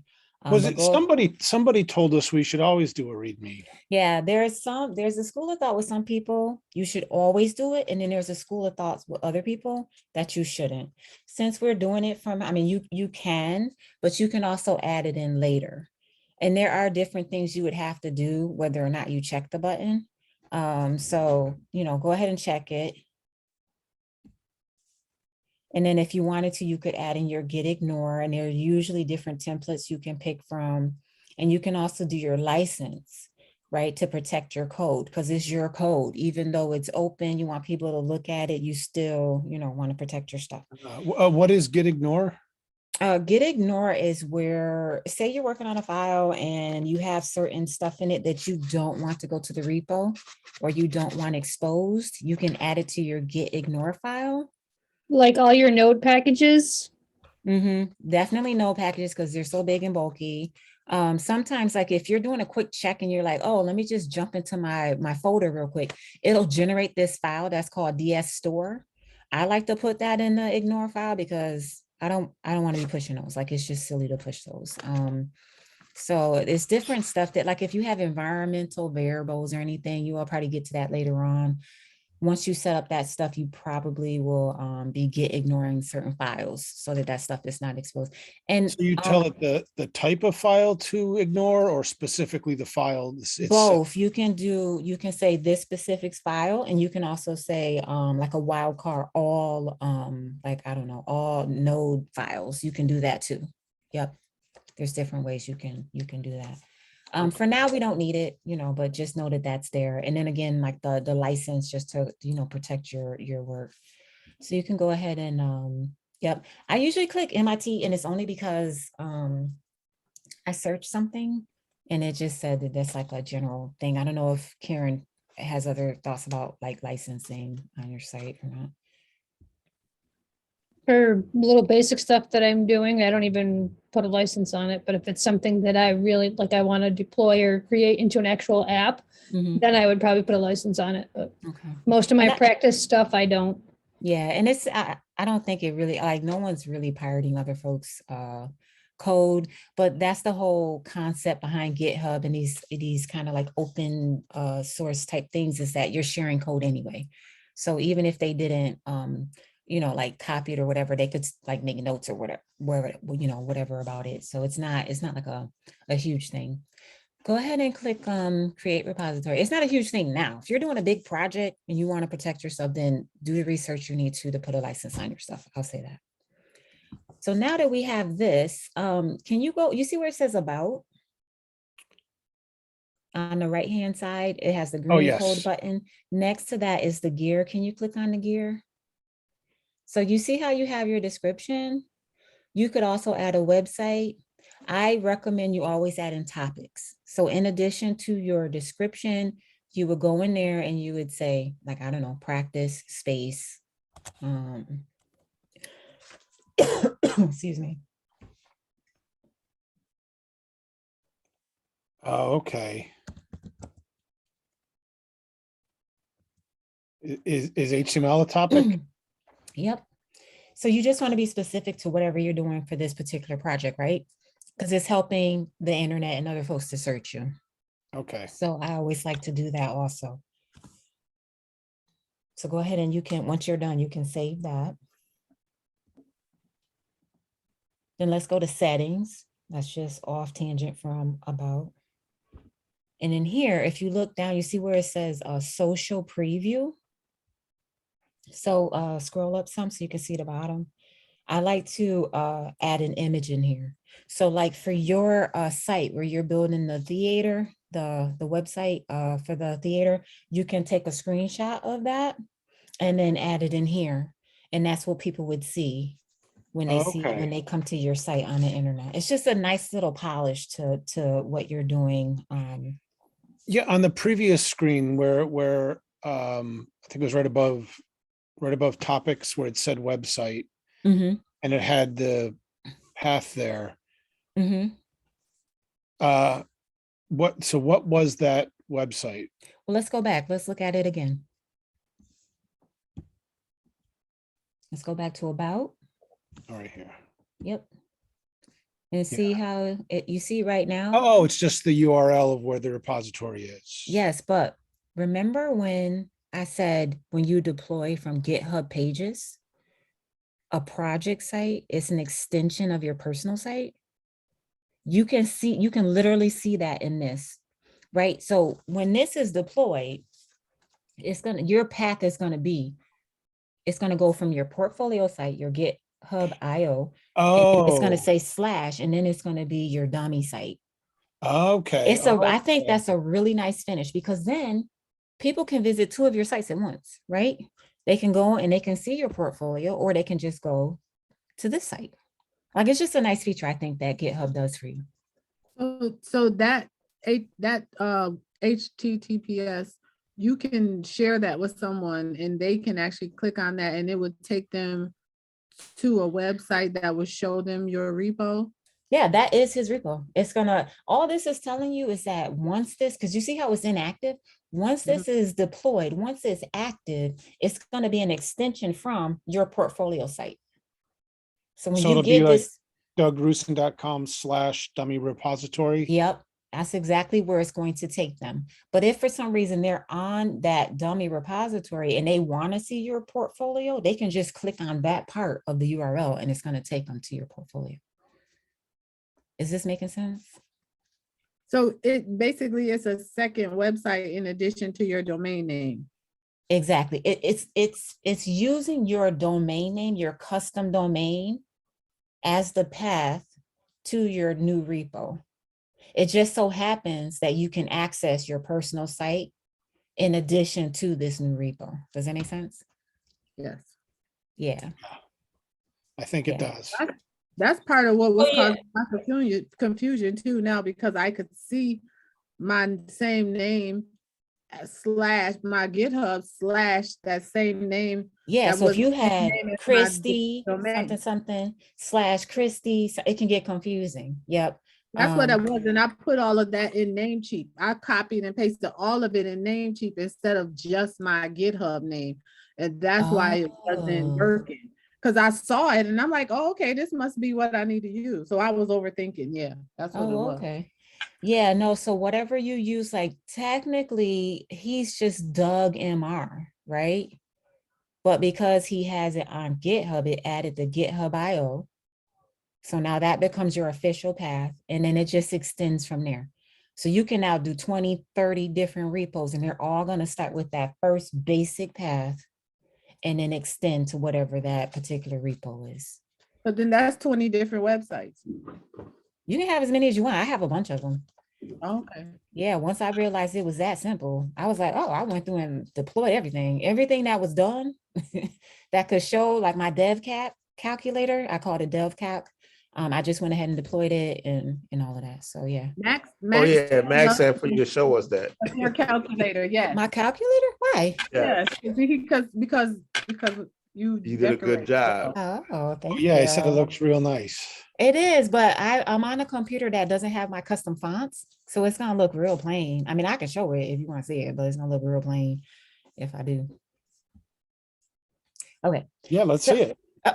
Okay, let me grab it real quick. While I'm doing that, can you now, oh, he stopped sharing. Let me Oh, share. sorry. No, you're fine. Let me jump in here. Let's see. Let me see what we're doing here. Max is so funny.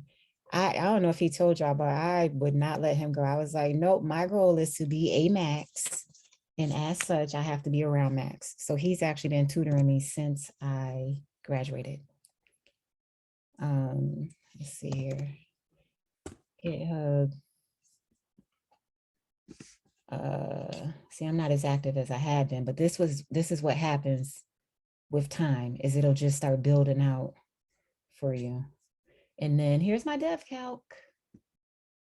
And then what I did is anytime I have a project, just like I just showed you, see my tags here?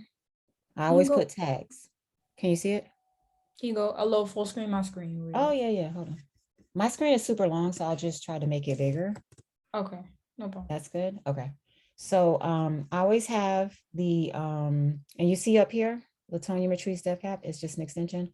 So that's not exactly what I was talking about, but I always put the tags in here, the topics that Doug just showed us to help with search. I always put in the about. I always have a README. So I encourage you to always do a README. It could be as basic as calculator will calculate basic, like put something in your README.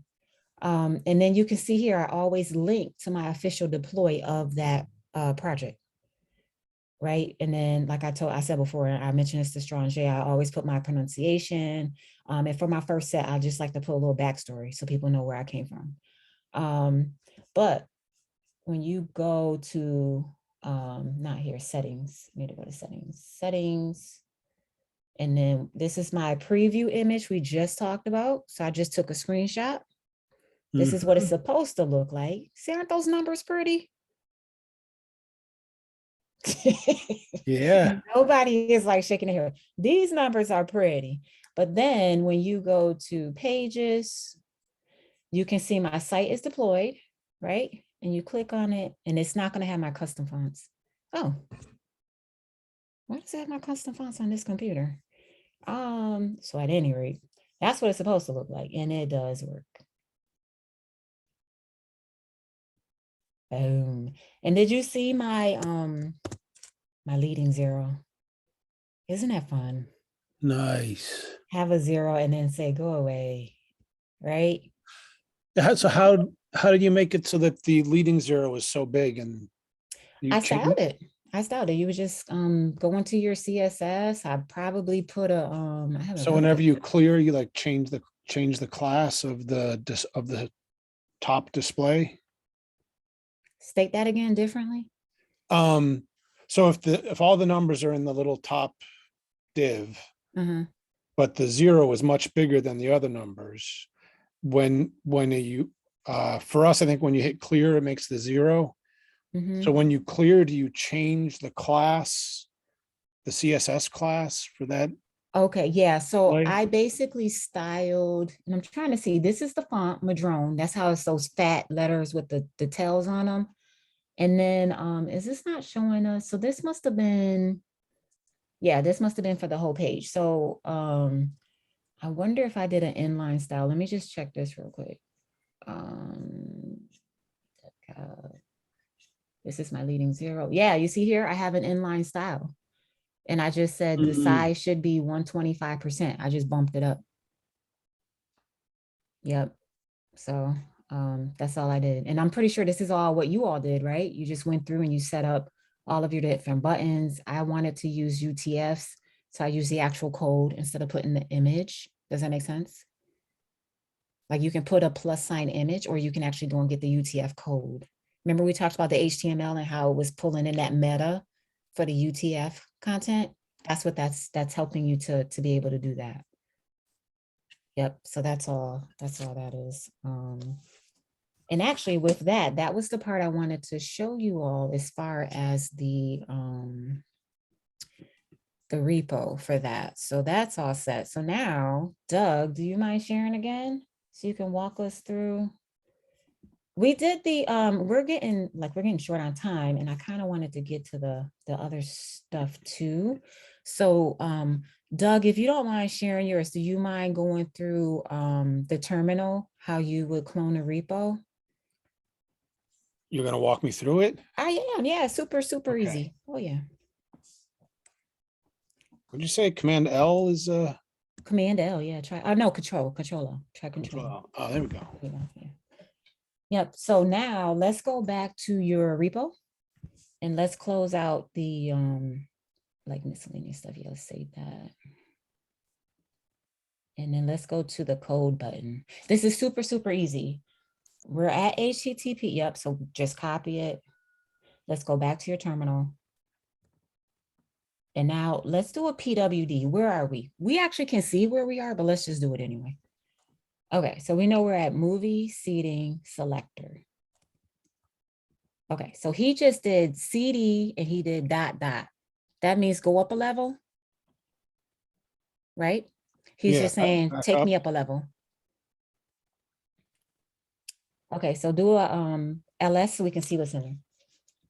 Nice, you know what you're doing. Yeah, so just guide us where you want to go. Talk us through the steps to get to where you want this practice repo to live on your computer. So we need to make a new directory for it, right? Not quite, not yet. No? No, where you want it to go? Let's Oh, do I that wanted, first. oh yeah. I want it to be in here, GitHub repos, Oh, the okay, nice. directory that I'm in. Okay, so let's do git clone. Let's put that in there, put that code in there. Run it. Boom. Now let's do an LS and see if we see it. Do we see it? Yes, we Dummy do. repository, all done. So now it's there, you could go get your files, pop them in there, and you could actually push and commit up to the remote. So now with the Git desktop, would it know? Like, You can would need I, to add it. You would need to add it. Now that's just that's a different way that you can add it to your local computer. but can I do commits and pushes from Git? Do I need to? I need Let's to add go- that repo to this. Well, let's go to current repositories. Let's find that repo. Do we see it? Can we do no. add to see if we can get it? It's add an existing. And then I wonder if we have to go back and grab the path on this. Yeah, choose. There you go. Yep, and it should just be up your README. Yep. Just add. Yep. Now it's in there. Before it wasn't in there. Before it's like, let me just set up my repo. And then you were going to go into your VS Code in that repo, make changes to your file, and then you were just going to commit and push from that visual code editor. Does that make sense? As opposed to going through GitHub desktop. So now you have two options. You can either use GitHub desktop, or you can do it. Larry showed us. Oh, the code. I love that. Yeah, there you go. So then just from in here, make files. Yep. Index, JS, style. Has anyone worked in their README yet? No, no one. Okay. No. Let's get Larry to make some changes in his README so we can see it. Okay, wonderful. Can you grab the some code from that live stream? Maybe pop it into your index file in here. The code that either Larry or Christy popped in there for us. Yes. Or what Nicole download. Nicole, did you share your JS? It was just practice stuff. You don't need to. You want to take the HTML? Yep, it doesn't matter. Whichever one you want is fine.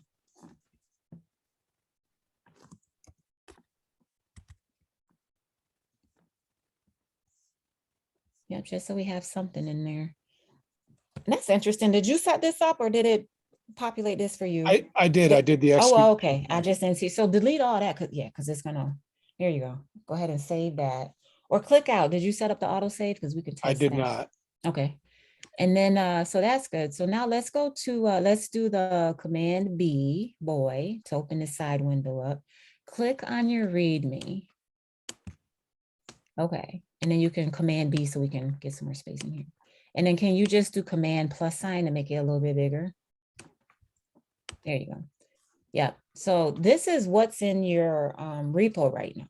When you see that pound sign, it's saying this is a title and make it as big as you can. Does that make sense? Okay. So let's make your window a little bit bigger. And then go up, hover on these two things up here. I don't know if you all have used them yet, but they look like windows, two sets of windows. So if you hover on one, it's going to say this is for previewing stuff. You see that? And then if you hover over the other one, you see how it says split the editor. So we don't want to split the editor, right? We want to go back. Yep, do that. And you see how you can see your README? So you can make your edits and see real-time edits. Oh, nice. So now let's just change some stuff. Like it looks weird. Why would we have a name that's like dashed, right? So maybe get rid of the dash, capitalize your D or your R, or something. I don't know, just make some changes here. And then let's go to the start of that sentence under there and put 6 of those pound signs. 6 pound signs? Yep. 1, 2, 3, 4, 5, 6, and do a space. And then go up to the end of line 1 and hit enter. Because it's not reading it as a separate thing right now. 1, 2, 3, 4, 5. Is that 6? 1, 2, 3. Let's try it again. Go back down and yeah, because I want 6 of those pound signs. There you go. There you go. There you go. Yep. You see how small you can make it? Wonderful. Okay. So go over to the A and do a asterisk. Don't replace the A. It looks like it's selected. So Before it? Yeah, before it. Do an asterisk, just one, and then go to the end of it and do an asterisk. Just the A? Not well, you could do just the A, yeah, or the whole sentence, whichever. But you have to be right up on the letter. Boom. See what you just did? You made it italic. Yep. So now double those up. Do 2 of them. 2 asterisks? 2 asterisks on both ends. Yep. See it? Bold. Bold. Yeah. So this is an easy way to dress up your repo. You can just go inside. Yeah. Yep. You can mix and match. You can put images in here. You can put video in here, GIFs. I don't know, I'm trying to think of what else.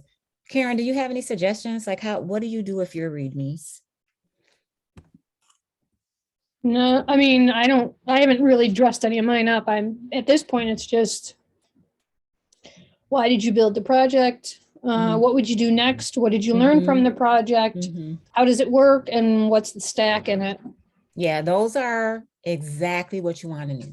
What I did, what it does, how you work it, what I would do next. And then Max just always told me, like, if you have a live link, put that in there because it just makes it easier. You don't want people hunting around in GitHub, especially if they're not familiar with GitHub. You just want your link accessible. Put some kind of preview, right? Some kind of picture of what you're doing. So just basic stuff like that, so people have a clear understanding of like what you were doing and why, the reasoning behind it.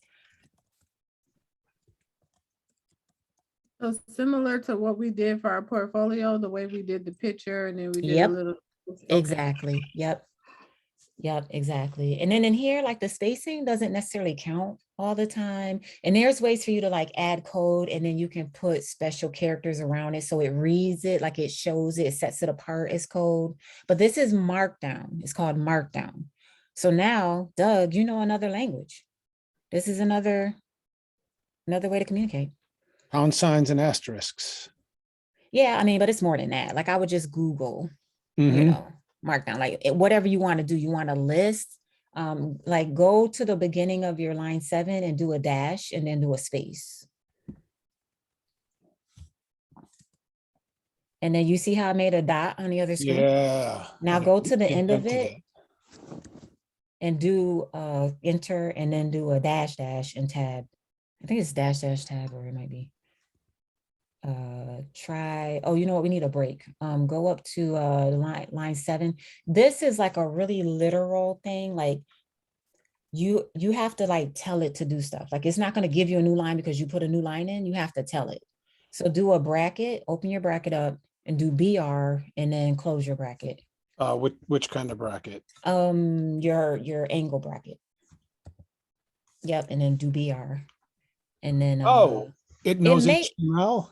it may or yeah, it does. It does. It can read. You can put styles in here. It may or may not know. I don't know if you need that slash, but just hit enter and then do the dash dash again. And then did you hit tab? Space.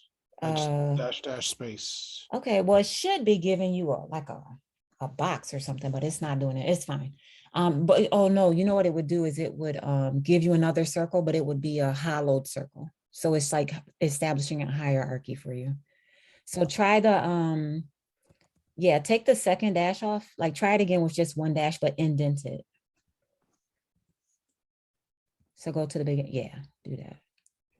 Let's see if it works. There you go. Oh yeah. Yeah, so you just it's a lot of stuff you can do in here. Just a lot of stuff you can do. Okay. Okay, so we're good on the README. And then we just saw how we can clone to our desktop. We know how to get our connection from our GitHub desktop to our remote. And remote is just GitHub, whereas local is our computer. Let's open up. Can you do a Command B? And then right click anywhere in there. It doesn't have to be on a file. And then open an integrated terminal. And so let's do a git status. Let's see what's going on in here. Okay, good. You see you modified your README and it's modified because you had created it at GitHub, but you made changes down here. And then you created these 3 files. So now you can do git add dot. And then run it. It looks like nothing happened, but I always look for the green, right? Because we had the red saying, hey, stop, check me, what's going on here? Now you want to, yep, up arrow and see if it's green. So now let's do our commit. Git commit -m quotes, space quotes, yep. And then this, you could say initial commit or I don't know, practice commit or whatever you want to do. Make sure you close your quotes. We can commit from here. Oh yeah. Yep, that's what I wanted to show you is that you can literally do all of this just from the terminal, or you can go through GitHub desktop. So that looks good to me. Go ahead and run it. And then this looks good to me. Let's push. We see we're on the main branch. So let's do a git push origin. Origin is just the name for GitHub and then space main, because we can see we're on main. We should see an upstream because this is the first. Go ahead and run it. We should and it see knows where it's going because we're in this directory, because we're in this folder. Yeah, well, you just told it. You just said, look, I want to push to origin. And origin is the designated name for GitHub. And then you told it I want it on the main branch. But it knows which repo to go to because we're inside the repo directory. Yep, because you're in the dummy repository. Yep. The extension, what? Oh, I said allow. Oh, what happened? What? Authorize GitHub. Oh, yeah. We want to do that. So now I can do GitHub from GitHub desktop from the terminal, and now I'm going to be able to do it from from VS Code as well? Yeah, basically. It's asking for my GitHub password. Yep, it wants your GitHub password. It does this every time you give authorization, like it just checks that it's you. Yeah, select always allow for GitHub and then do the open. So you don't have to keep doing it. So open the URI, open, yeah. Why are you going through all of this? Yeah, that's just your authentication. So you can click open and then, oh, that's good. You know what? It didn't give us the upstream message. That's interesting. So do a get status and we should see nothing. We should see that you're all clean. Your branch is up to date. That was a lot. I know that was a lot, but basically now you all know how to do your pushes, your connection, your communication between your local, your computer, and your remote, your account at GitHub through GitHub Desktop, through the terminal, and through VS Code. And is this where we do it through VS Code? Yeah, you're in the terminal. You just Just from the terminal in VS Yep, Code. just the terminal in VS Code. Yep. Is there a GUI as well? There's lots of options for different stuff Okay. out there, but And so now GitHub Desktop will know it's up to date as well. let's see, because we just did that through the VS Code. So let's refresh. Yeah, so you didn't do your add, you didn't do your commit, you didn't do that stuff through GitHub Desktop. So Right. in your brain, you need to think of them as differently. Like, what platform do I want to use for this? Do I want to be in GitHub Desktop? So you can't mix and match. I can't do like some of it in terminal and then be like, oh, I'm in GitHub Desktop. Let me. I mean, I would recommend just finding the flow and sticking to that. What you could do is just go to the VS Code, make your changes, and then don't touch the terminal. Go back over to GitHub Desktop, because then it will have, as long as you've added that repo, it'll be able to track it. Does that make sense? Like, it needs to know changes are happening, but if you take care of the changes in another. Could I do the commit in terminal and then do the push in GitHub Desktop? But why would you want I'm not, like- I can't think of a reason why you would. I'm just trying Yeah. to figure out how they. I've never done that. You could try it. It's just usually when I'll experiment on my own time. Yeah, usually when you're doing it, I mean, sometimes people will do a bunch of commits and not send them up right away. So as long as GitHub Desktop is reading it and it knows that you can go ahead and finish that out. What I would always do is just start with a git status if you're in the VS Code terminal or in the regular terminal, and then you can see the status of your content. And you can figure out, if you can do stuff from there. Does that make sense? Yes. Okay. All right. I don't know. We have another 15 minutes. I wanted to show you all GitHub boards. Have you been exposed to that? And also Trello. Do you want to do that really quick, or did you want to spend the last 15 minutes like complaining if I went too fast or if I missed stuff or GitHub board? You did a phenomenal job with GitHub board. Oh, and I was gonna say, I would like to see Trello. Okay, why don't I just do it? Is that okay? Instead of grabbing another, okay. So let me do that real quick. It's really simple. It's not, this is not gonna be a lot. So hold on.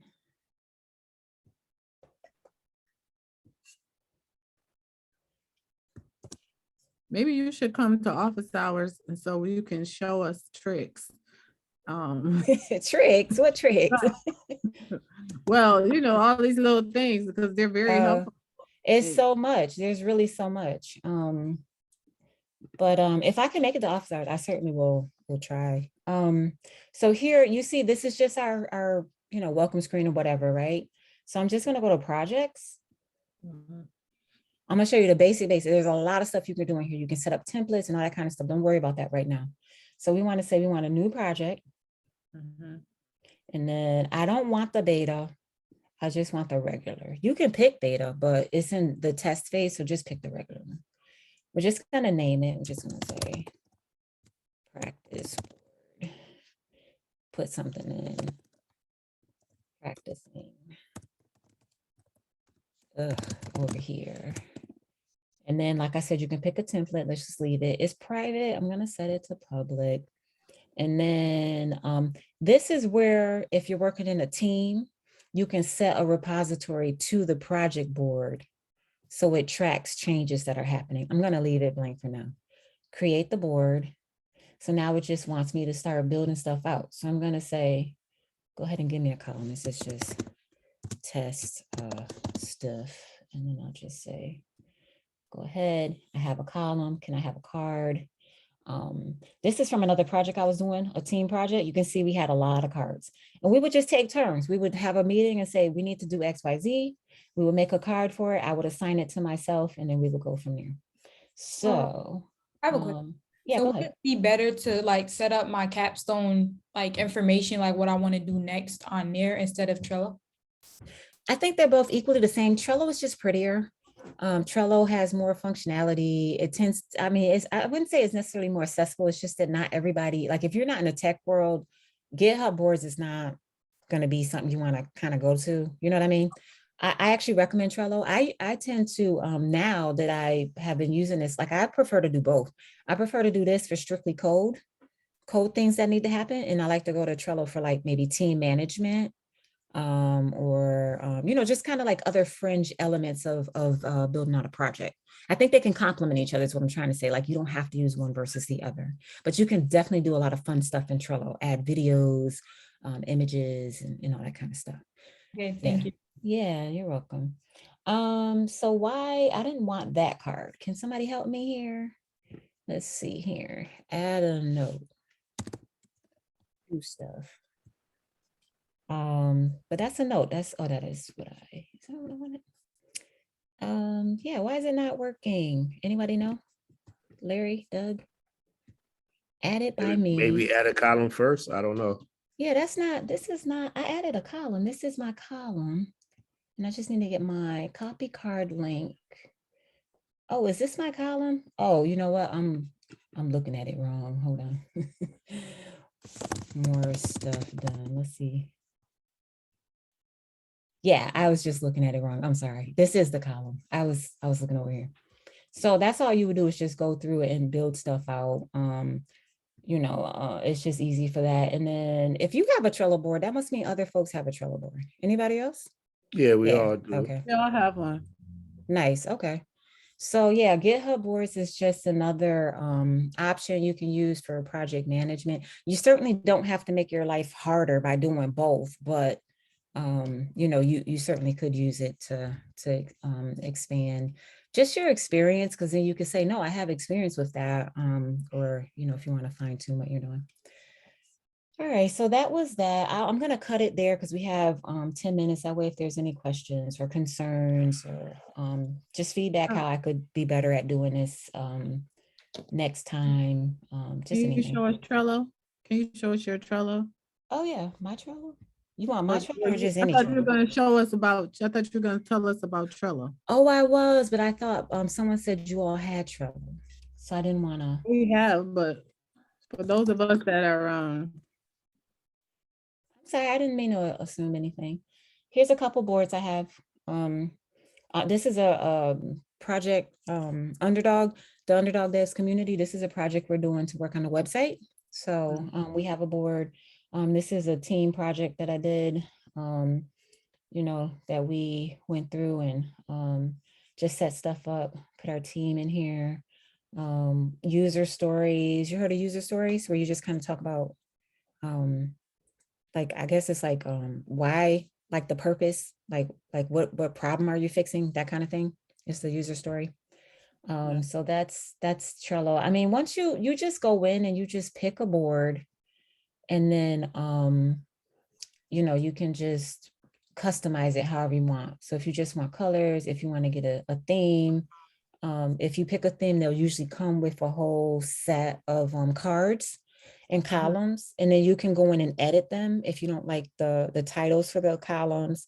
You know, you can put in all your cards and stuff in. You can trying to think, this is for my .dev where I was able to get everything done. You see how I just put images in, like it's working on that. Trying to think, notes, this means there's a note. No, this means there's an attachment in there. If you see the lines, it means there's a note in there. there's just a lot of stuff you can do. You can move these around. You know, you can just do all kinds of stuff in here. Trying to think what else you would need to know. Like really, you would just go there, pick a thing, and then just start customizing it to your own stuff. And Be a capstone board. huh? My capstone board? Yeah. Capstone. So this is my board. This is labels. You can mark, like if you're in a team, you might want to like use red for like critical. You can set in date and times to get stuff done. You can see there's a comment in there. Oh, I actually reached out for feedback from like strangers and just said, hey, and then in here, I just put, this is the feedback I sought from them. This was the feedback I got from them. And this was just me saying, thank you. I had a backlog. This is all the stuff I got done. And I just kind of left this in state because I like for people to see that like, this is all the stuff I was working on. Like you can see here, this is stuff I just decided like, I don't know if I even really need that. I can just, you know, but I didn't want to completely get rid of it. So that was my capstone board and my passion project. I'm actually still working on this. This is, it's a computer literacy resource tool for people who are beginning coders, but struggle with just like basic computer literacy, if that makes any sense. Like they can't really navigate around a computer. So that was the concept. I actually just finished a database the other day. So I'll be building that out. But you can see like I follow a pattern. I just said, hey, like this is my user stories, this target audience, and this is what I'm trying to do. You know, I have a shout out to my mentor in here. You know, and I just like to, I try to have fun with anything I do. So I just, you know, you can see like I have mistakes. So I just, you know, use that. Oh, and I like to do my own assets. So I actually made like articles and stuff that walk you through different processes. So yeah, that's Trello. Like I said, it's really pretty. You can make it really, really pretty, have a lot of fun with it. Obviously you want to focus on your like functionality is your primary thing, like being clear about this is what I'm doing and this is why I'm doing it and this is how I'm doing it. But again, it can really complement your GitHub boards if you decide to do that. Christy? So for the thing, well, Trello is kind of like GitHub. So we were exposed to it and we were shown, you know, some very basic information about setting it up. But I guess to be successful with it, you know, when we're doing our project, a lot of us are still coming up with ideas. And I guess I've never used Trello as like a brainstorming tool and then turn around and use it as a, so it's kind of hard, like, you know, if you're used to writing stuff down, like maybe like say on a piece of paper or maybe even make an outline as opposed to Trello, it's something that you're more familiar with. So getting more exposure to Trello or someone maybe walking us through a Trello where they use Trello for a project, I guess a little bit more in depth would definitely be helpful. Yeah. No, I agree. I'm sorry, I should have planned our time better. You can see here I had ideas. No, we learned a lot. I mean, I know what I did. Okay. I can't speak for everybody, but I feel like I learned a lot. We couldn't only do so much. You know what I mean? This is true. In this time. So. No, I agree. Go ahead. Yeah. Wayne was quiet. You are like, I feel like you talked a lot when I was TAing. No, I was soaking in a lot of information. Okay. Well, I mean, I think along the lines of what you were saying is I had in here like the ideas of what I wanted to do. And my mentor, like she went in and made notes, right? Because I could add her to the board, you can see up here. And then she could just be like, when you do this, remember this or whatever. I struggle too, because I'm a very like tactile person. So I'm used to making lists and notes, but I would always update my board. Like I'll just do it once a week, go through, update my boards. And you can like, you know, that you can add in like your wireframes and stuff. We didn't get to wireframes. So like, this is the wireframe. It's super tiny there. That's not good, but that's in there. I have my ERDs. I can add those in. You know, this is a to-do app I did in Django. ERDs?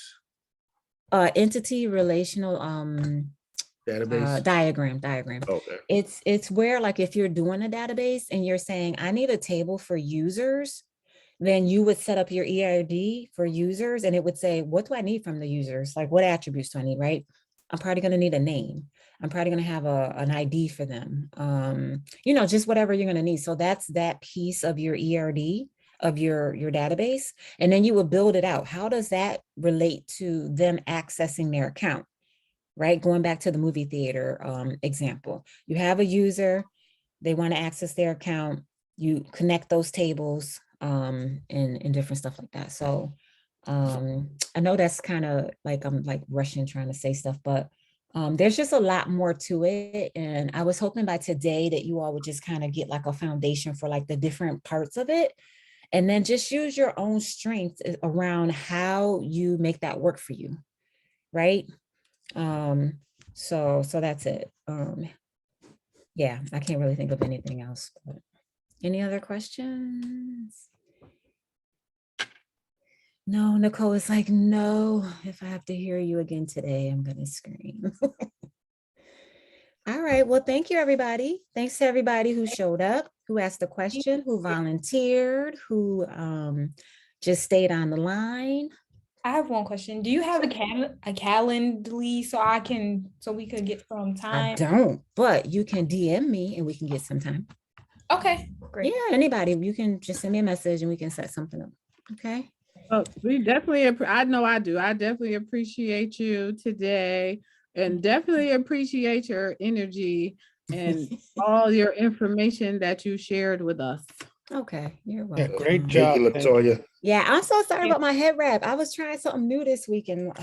We're not worried about You that. look fine. Latoya, it's fine. We're not worried about what's Thank on your head. We you. worried about what's in What's it. in your head, Right, right? But you we know, know, inside, not This the is gonna outside. live somewhere and they're gonna be like, she a nutter, but whatever. All right, so you know, we can cut out 2 minutes early. Just thanks again, folks, and hopefully I can make it to office hours. So, oh, enjoy the Wing Fest. Please have some wings for me. I know, please. I will. Take care, everybody. Bye. Good night, everybody. Oh wait, Right. next week next week. Well, we should. I don't know if Max will make it Sunday, but next week are we going in class with Max on Monday? Does anybody know? That's a good question. I don't know. What was it? Nope. Put it in the student chat, like in the public student chat. Ask it again. Yeah. What was the question, Christy? I was saying Max will be here. Will he be up and ready to come to what's it called? Class, in person Class in class. person. Oh, I'm pretty sure that we're in person next week. Oh, okay. So Nice. it'll because he's up here today. All his stuff is being delivered this weekend. So he may not be unpacked, but he will be at Common Space I think he Monday, I do believe. Nice. Are you all gonna like I get know him who a that homework is. gift? Does anybody Oh, know? we could. If you do, let me know so I can chip in. Oh, shoot. All No right. pressure, no Yeah, pressure. He said he was gonna have a cookout, so maybe we Yeah. should wait until he said he's gonna invite us. Yeah. I'll bring a cookie Bring platter. a Yeah. gift. Yeah. Forgive me. Okay. Cool. I'm glad we talked about this. So I'm Bring treats for the dog. Oh, there is a Stella. dog, right. Yeah, Stella. Stella's a big baby. Oh, Okay. she's a All cutie. right. All Bye, right, folks. everybody. Have a good Have a night. good- Have a good weekend, everybody. Hey, if you guys have questions, give Do a we know when shout. office Yeah. hours is this weekend? I do believe Sunday he at said 5. Sunday at 5. Sunday at 5. All right, thank you. So with or without him, Right. we could all talk to each other. So if We can plan his housewarming gift. Oh, that's nice. Well, let me know. I have study groups. I know I won't be able to make it. I have study group every Sunday at 5. All right, well, thank you again, Latonia. You did Yeah, a thank great you. job. Thank you. Thank you. Bye. Night. Thanks, Karen. You're welcome.